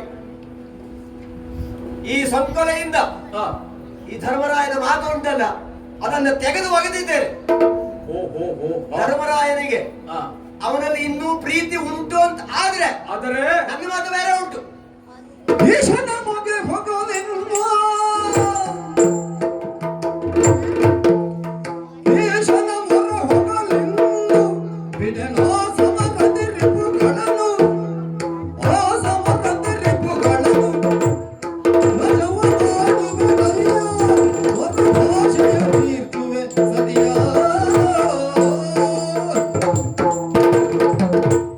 ಭೀಮನ ಮಾತು ಅಂದ್ರೆ ಕಡೆ ಹೊಡೆದ ಹಾಗಿರ್ಬೇಕು, ಹಾ ಹೆಚ್ಚು ಮಾತಾಡುವುದಿಲ್ಲ. ಈಗ ಹಾ ಎರಡೇ ಮಾತು ನನ್ನದು. ಹಾ ಯಾಕೆ? ಯಾಕೆ? ನಮ್ಮಣ್ಣನಾದಂತಹ ಧರ್ಮಜನಿಗೆ ಹಾ 5 ಊರ 2 ಊರ 3 ಊರ ಹಾ ಅವನಿಗೆ ಬೇಕಿದ್ರೆ ಕೇಳಿಕೊಳ್ಳಿ. ಹಾ ಭೀಮನ ಅಚಲವಾದಂತಹ ನಿರ್ಧಾರವನ್ನು ನೀನು ಕೇಳಬೇಕು. ಹಾ ಇಲ್ಲಿ ಧರ್ಮರಾಯನಿಂದ ಹೊರತಾಗಿ ಭೀಮನದ್ದು ಬೇರೆ ಬೇರೆ ಉಂಟು. ಹಾ ಧರಣಿಪನಿಗಾದ ನಮ್ಮ ಧರ್ಮಜನಿಗೆ ಹಾ. ಅವನಿಗೆ ಬೇಕಾದ್ರೆ 2 ಗ್ರಾಮ 3 ಗ್ರಾಮವು ಹಾ. ಅವ ಕೇಳಿಕೊಂಡು ಇಟ್ಟುಕೊಳ್ಳಿ. ಹಾ. ನನಗದು ಬೇಡ. ಹಾ ಯುದ್ಧದ ಮುಖಾಂತರವಾಗಿ ನಾನು ಪಡೆದುಕೊಳ್ಳುವುದು, ಹಾ ಕೌರವಾದಿಗಳನ್ನು ಕೊಂದು ಕಳೆಯುವುದು ನನ್ನ ಅಚಲವಾದಂತಹ ನಿರ್ಧಾರ. ಅದಕ್ಕೆ ಪ್ರತ್ಯಕ್ಷ ಈಶನ ಮೊರೆ ಹೋದ ಅಂತಾದರೂ ಹಾ. ಅವನನ್ನು ಬಿಡ್ಲಿಕ್ಕಿಲ್ಲ. ಹಾ ಇದು ನನ್ನದು ಭೀಮನ ಪಂಥ ಇದು. ಹಾ. ಆದ್ದರಿಂದ ಹಾ. ನನ್ನ ನಿರ್ಣಯ ಇದು. ಹಾ. ಆದ್ದರಿಂದ ನೀನು ಏನು ಮಾಡ್ಬೇಕು ಅಂತ ಉಂಟು? ಹಾ ಸಂಗ್ರಾಮವೇ ಆಗಬೇಕು, ಯುದ್ಧವೇ ಆಗಬೇಕು, ಸಂಧಾನದ ಪ್ರಕ್ರಿಯೆ ನಡೆಯಕೂಡದು. ಹಾ. ಆ ರೀತಿಯಲ್ಲಿ ನೀನು ವ್ಯವಹರಿಸಬೇಕು ಅಂತ ನನ್ನ ತುಂಬಾ ಬಿಸಿಯಾಗಿದ್ದಿ, ಸಿಟ್ಟಿನಲ್ಲೇ ಹೇಳಿದ ಮಾತು. ಸ್ವಲ್ಪ ತಣಿಸಿಕೊ ಆಯ್ತಾ? ಆದಿತ್ತು. ನಾನು ಮುಂದೆ ಅದು ನಮ್ಮ ಕಾರ್ಯ ಈಡೇರುವ ಹಾಗೆ ನೀನು ಮಾಡ್ಬೇಕು. ನೆನಪುಂಟು ಆದಿತ್ತಲ್ಲ? ಆದೀತ.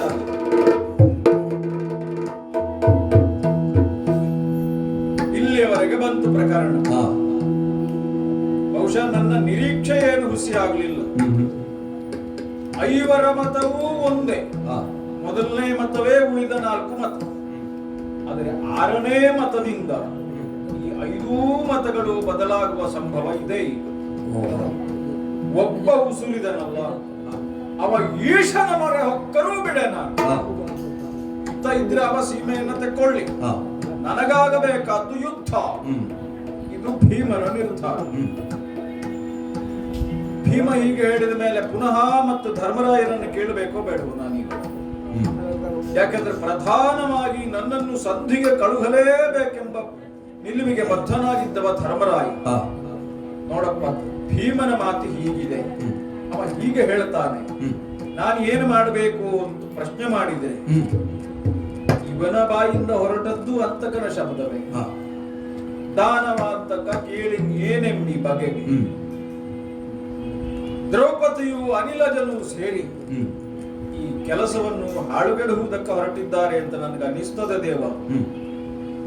ದೊರೆತನ ಸುಡಲಿ, ನನಗೆ ಬೇಡ ರಾಜ್ಯ, ಸಂಧಿಯನ್ನೇ ಮಾಡಿಕೊಂಡು ಬಾ ಅಂತ ಹೇಳಿ ಕೊನೆಗೊಂದು ಮಾತಿತ್ತು. ಇವರೆಲ್ಲರೂ ಏನು ಹೇಳ್ತಾರೋ ಅದಕ್ಕೂ ನೀನು ಒಡಂಬಡಬೇಕು ಕೃಷ್ಣ. ಅವನು ಈ ಮಾತು ನನಗೆ ಸ್ವಲ್ಪ ಅನುಕೂಲವಾದದ್ದು. ಹೌದು, ಧರ್ಮರಾಯನ ಮಾತಿನಂತೆ ಸಂಧಿಯೇ ಪ್ರಧಾನ. ರಣ ನಿರ್ಣಯ ಎನ್ನುವುದು ಆಗಬೇಕಾದ ಆಮೇಲೆ, ಅದು ನನ್ನ ಅಪೇಕ್ಷೆಯೂ ಹೌದು. ಯುದ್ಧ ಎಂದರೆ ಸುಲಭಕ್ಕಾಗುವುದಲ್ಲ. ಅದರ ಹಿಂದಿನ ಶ್ರಮ ಎಷ್ಟು, ಮುಂದಿನ ಪರಿಣಾಮ ಎಷ್ಟು ಎಂಬುದನ್ನು ಯೋಚಿಸಲೇಬೇಕಲ್ಲ. ಪ್ರಾಮಾಣಿಕವಾಗಿ ಸಂಧಿಯ ಪ್ರಯತ್ನಕ್ಕೆ ನಾನು ಬದ್ಧನೇ ಇದ್ದೇನೆ. ಆದರೆ ಸಂಧಿ ಆಗುತ್ತದೆ ಎನ್ನುವ ಭರವಸೆ ನನಗಿಲ್ಲ. ಕಾರಣಕ್ಕಾಗಿ ಇವರ ಮನಸ್ಸಿನಲ್ಲೆಲ್ಲ ಏನಿದೆ ಎನ್ನುವ ಅಭಿಪ್ರಾಯವನ್ನು ಹೊರಗೆಡಹಬೇಕಿತ್ತು. ಬಂದಾಯಿತಲ್ಲ. ಅರ್ಜುನನನ್ನು ಕೇಳಿದೆ, ಅವನ ಅಭಿಪ್ರಾಯವೂ ಈಗ ಬದಲಾಗಿದೆ. ಅಳವಿಯಲ್ಲದೆ ಪಡೆಯುವುದುಂಟೇನೈ ಅಲ್ವಾ? ಆಮೇಲೆ ಮತ್ತೆ ಸೇರಿಸ್ತಾನೆ, ನಳಿನಜ ಬರದೋಳು ಫಲಿಸುವುದು. ನೀನು ಏನು ಹೇಳ್ತೀಯೋ ಹಾಗಾಗ್ತದೆ. ಆದ್ರೆ ನನ್ನ ಮನಸ್ಸಿನಲ್ಲಿರುವುದು ಅಳವಿಯೇ. ಇದು ಅರ್ಜುನನ ಮತ. ನಕುಲ ಸಹದೇವರು ಅಳವಿಗೆ ಒಡಂಬಡುತ್ತಿದ್ದಾರೆ. ಅವರಿಗೂ ಯುದ್ಧದಲ್ಲಿಯೇ ಆಸಕ್ತಿ. ಸಂಧಿಗೆ ಹೋಗುವುದೇ. ಯಾಕೆಂದ್ರೆ ದ್ರೌಪದಿ ಬಂದು ಕಾಲಗೆರಗಿ ಅವಳ ಕಣ್ಣೀರನ್ನು ಒರೆಸುವಾಗ ನಾನೇ ಈಗ ಅವಳಿಗೆ ಮಾತು ಕೊಟ್ಟದ್ದು, ನಿನ್ನ ಕಣ್ಣೀರಿಗೆ ಬೇಕಾದಂತಹ ಶಾಸ್ತಿಯನ್ನು ಮಾಡದೆ ನಾನು ಬರುವುದಿಲ್ಲ. ಬಿಚ್ಚಿದ ನಿನ್ನ ಮುಡಿಯನ್ನು ಕಟ್ಟಿಸುವಂತಹ ಹೊಣೆ ನನ್ನ ಮೇಲಿದೆ. ಒಂದಿಲಿತು ಎದೆಗುಂದಬೇಕಾದ್ದಿಲ್ಲ. ನಿನಗಾದ ಅನ್ಯಾಯಕ್ಕೆ ನ್ಯಾಯವನ್ನು ಕೊಡಿಸುವುದಕ್ಕೆ ನಾನು ಸದಾ ಸಿದ್ಧನಿದ್ದೇನೆ, ಬದ್ಧನಿದ್ದೇನೆ ಎನ್ನುವ ಧೈರ್ಯವನ್ನು ಒರೆದಾಗಿದೆ. ಹಾಗಿದ್ರೆ ಸಂಧಿಗೆ ಹೋಗಬೇಕು ಅಂತ ಆದರೆ ತಡ ಮಾಡುವುದು ಯಾಕೆ? ಇದು ಸುಮುಹೂರ್ತ ಅಲ್ಲವೇ? ಸನ್ನದ್ಧನಾಗುತ್ತೇನೆ. ಧನುಜಾರಿ ದ್ರೌಪದಿಯ ಸಂತೈಸಲನೇಗೋ ಮಣಿಮಯವರು ತರಲೋ ದುರ್ಜನರಡೆಗೆ ಬಹುದನ್ ಅಗಣಿತ ಯುಧಗಳು ಸಾಧ್ಯಕ್ಕೆ ತುಂಬಿದವು ವರರಥಗಳು.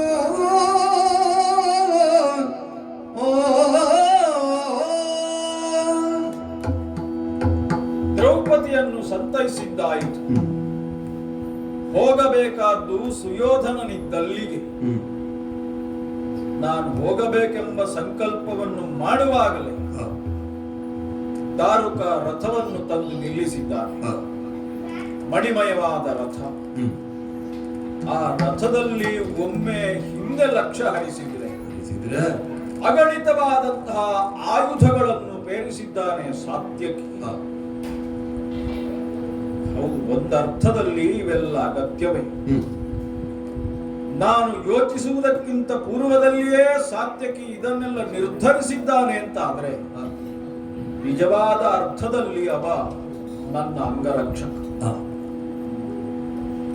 ನಾನು ಕೌರವನಿಗೆ ಇದ್ದಂತಹ 3 ಅಕ್ಷೋಹಿಣಿ ಸೇನೆಯಲ್ಲಿ ಈ ಸಾತ್ಯಕಿಯೂ ಒಬ್ಬ. ಆ ಸೇನೆಯ ನಾಯಕನ ಸ್ಥಾನದಲ್ಲಿದ್ದವ. ಆದರೆ ಯಾವಾಗ ಸೇನೆ ಎನ್ನುವುದು ಕೌರವನ ಕಡೆ, ಕೃಷ್ಣ ಎನ್ನುವವನು ಪಾಂಡವರ ಕಡೆ ಎನ್ನುವುದು ನಿರ್ಣಯವಾಯಿತು, ಆಗ ತನಗೆ ಶ್ರೀಕೃಷ್ಣನ ಪಕ್ಷವೇ ಒಪ್ಪುತ್ತಾ ಈ ಕಡೆಗೆ ಬಂದವನು, ಪ್ರಾಮಾಣಿಕವಾಗಿ ನನ್ನನ್ನು ಸೇವಿಸುತ್ತಿರುವವನು, ಅಗತ್ಯವಾದಂತಹ ಆಯುಧಗಳನ್ನು ರಥದಲ್ಲಿ ಸಂಗ್ರಹಿಸಿದ್ದಾನೆ. ಯಾಕೆ ಎಂಬ ನನ್ನ ಮೇಲುನೋಟದ ಪ್ರಶ್ನೆಗೆ ಅಗತ್ಯ ಉಂಟು ಎಂದು ಸನ್ನೆ ಮಾಡಿದ್ದಾನೆ. ಬರೇ ರಥದಲ್ಲಿ ಶಸ್ತ್ರಾಸ್ತ್ರ ನಿಖರ ಮಾತ್ರವಲ್ಲ, ಬೆನ್ನಿಗೊಂದು ಅಕ್ಷೋಹಿಣಿ ಸೇನೆಯೂ ಸಿದ್ಧವಾಗಿದೆ. ಸಾರಥಿಯಾದಂತಹ ದಾರುಕ ಮುಂಭಾಗದಲ್ಲಿ ಮಂಡಿಸಿ ನನ್ನನ್ನು ರಥ ಏರಿಸುವುದಕ್ಕೆ ಮುಂಗೈಯನ್ನು ಚಾಚಿದಾಗ ಆಕಾಶದತ್ತ ನೋಡುತ್ತೇನೆ, ದೇವತೆಗಳು ಅನಿಮಿಷರು ಜಯವೆನಲು ಅನಿಮಿಷರು ಜಯವೆನಲು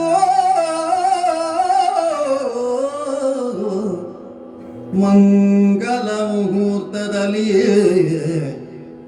ವನಜಾಕ್ಷನೇ ದನಾಸ್ಯಂದನವನು ಪಾಂಡುತನಯರನುಳಿದು ಸೂತನಾಯಗಳ ಬೋಳೈಸಿದ ಭರದೊಳು ಸೂತನಾಗಯಗಳ ಬೋಳೈಸಿದವು ಭರದೊಳು. ರಥವನ್ನು ಏರುವುದಕ್ಕೆ ನಾನು ಅಣಿಯಾಗುವಾಗ ದೇವತೆಗಳು ಸುಮವೃಷ್ಟಿಯನ್ನು ಕರೆಯುತ್ತಿದ್ದಾರೆ. ರಣ ನಿರ್ಣಯವೋ ಸಂಧಿಯೇ ನಿರ್ಣಯವೋ ಎನ್ನುವುದನ್ನು ನಿರ್ಣಯಿಸುವವನು ಶಂಕರ. ಶಂಕರೋತಿ ಇತಿ ಶಂಕರ. ಅವನು ನಭೋಮಂಡಲದಲ್ಲಿ ನೆರೆದು ನಿಂತಿದ್ದಾನೆ. ತ್ರಿಮೂರ್ತಿಗಳಿದ್ದಾರೆ, ಇಂದ್ರಾದಿ ದೇವತೆಗಳಿದ್ದಾರೆ, ದಿನಕ್ಕೆಲ್ಲ ಈಶನಾದ ದಿನೇಶನಿದ್ದಾನೆ, ಶಶಿಯನ್ನು ಅಂಕೆಯಲ್ಲಿ ಇಟ್ಟುಕೊಂಡ ಶಶಾಂಕನಿದ್ದಾನೆ. ಇದಲ್ಲವೇ ಪ್ರಸನ್ನವಾದ ಸಮಯ? ಈ ಪ್ರಸನ್ನವಾದ ಸಮಯದಲ್ಲಿ ರಥವನ್ನು ಆರೋಹಿಸಿದ್ದೇನೆ ನಾನು. ಪಾಂಡವರೆಲ್ಲ ನನ್ನನ್ನು ಬೀಳ್ಕೊಟ್ಟು ರಥ ಮುಂಬರಿಯುವುದನ್ನೇ ನೋಡುತ್ತಿದ್ದಾರೆ. ಹಾಗಿದ್ರೆ ಇದು ಸುಮುಹೂರ್ತ ಅಂತ ಆದ ಮೇಲೆ ಸಂಕಲ್ಪದಲ್ಲಿಯೇ ಮುಹೂರ್ತ ಕಳೆಯಬಾರದು ಅಲ್ವಾ? ವೇಗಶಾಲಿಗಳಾದಂತಹ ಕುದುರೆಗಳನ್ನು ಬಿಗಿದಿದ್ದಾನೆ ದಾರುಕ. ರಥವನ್ನು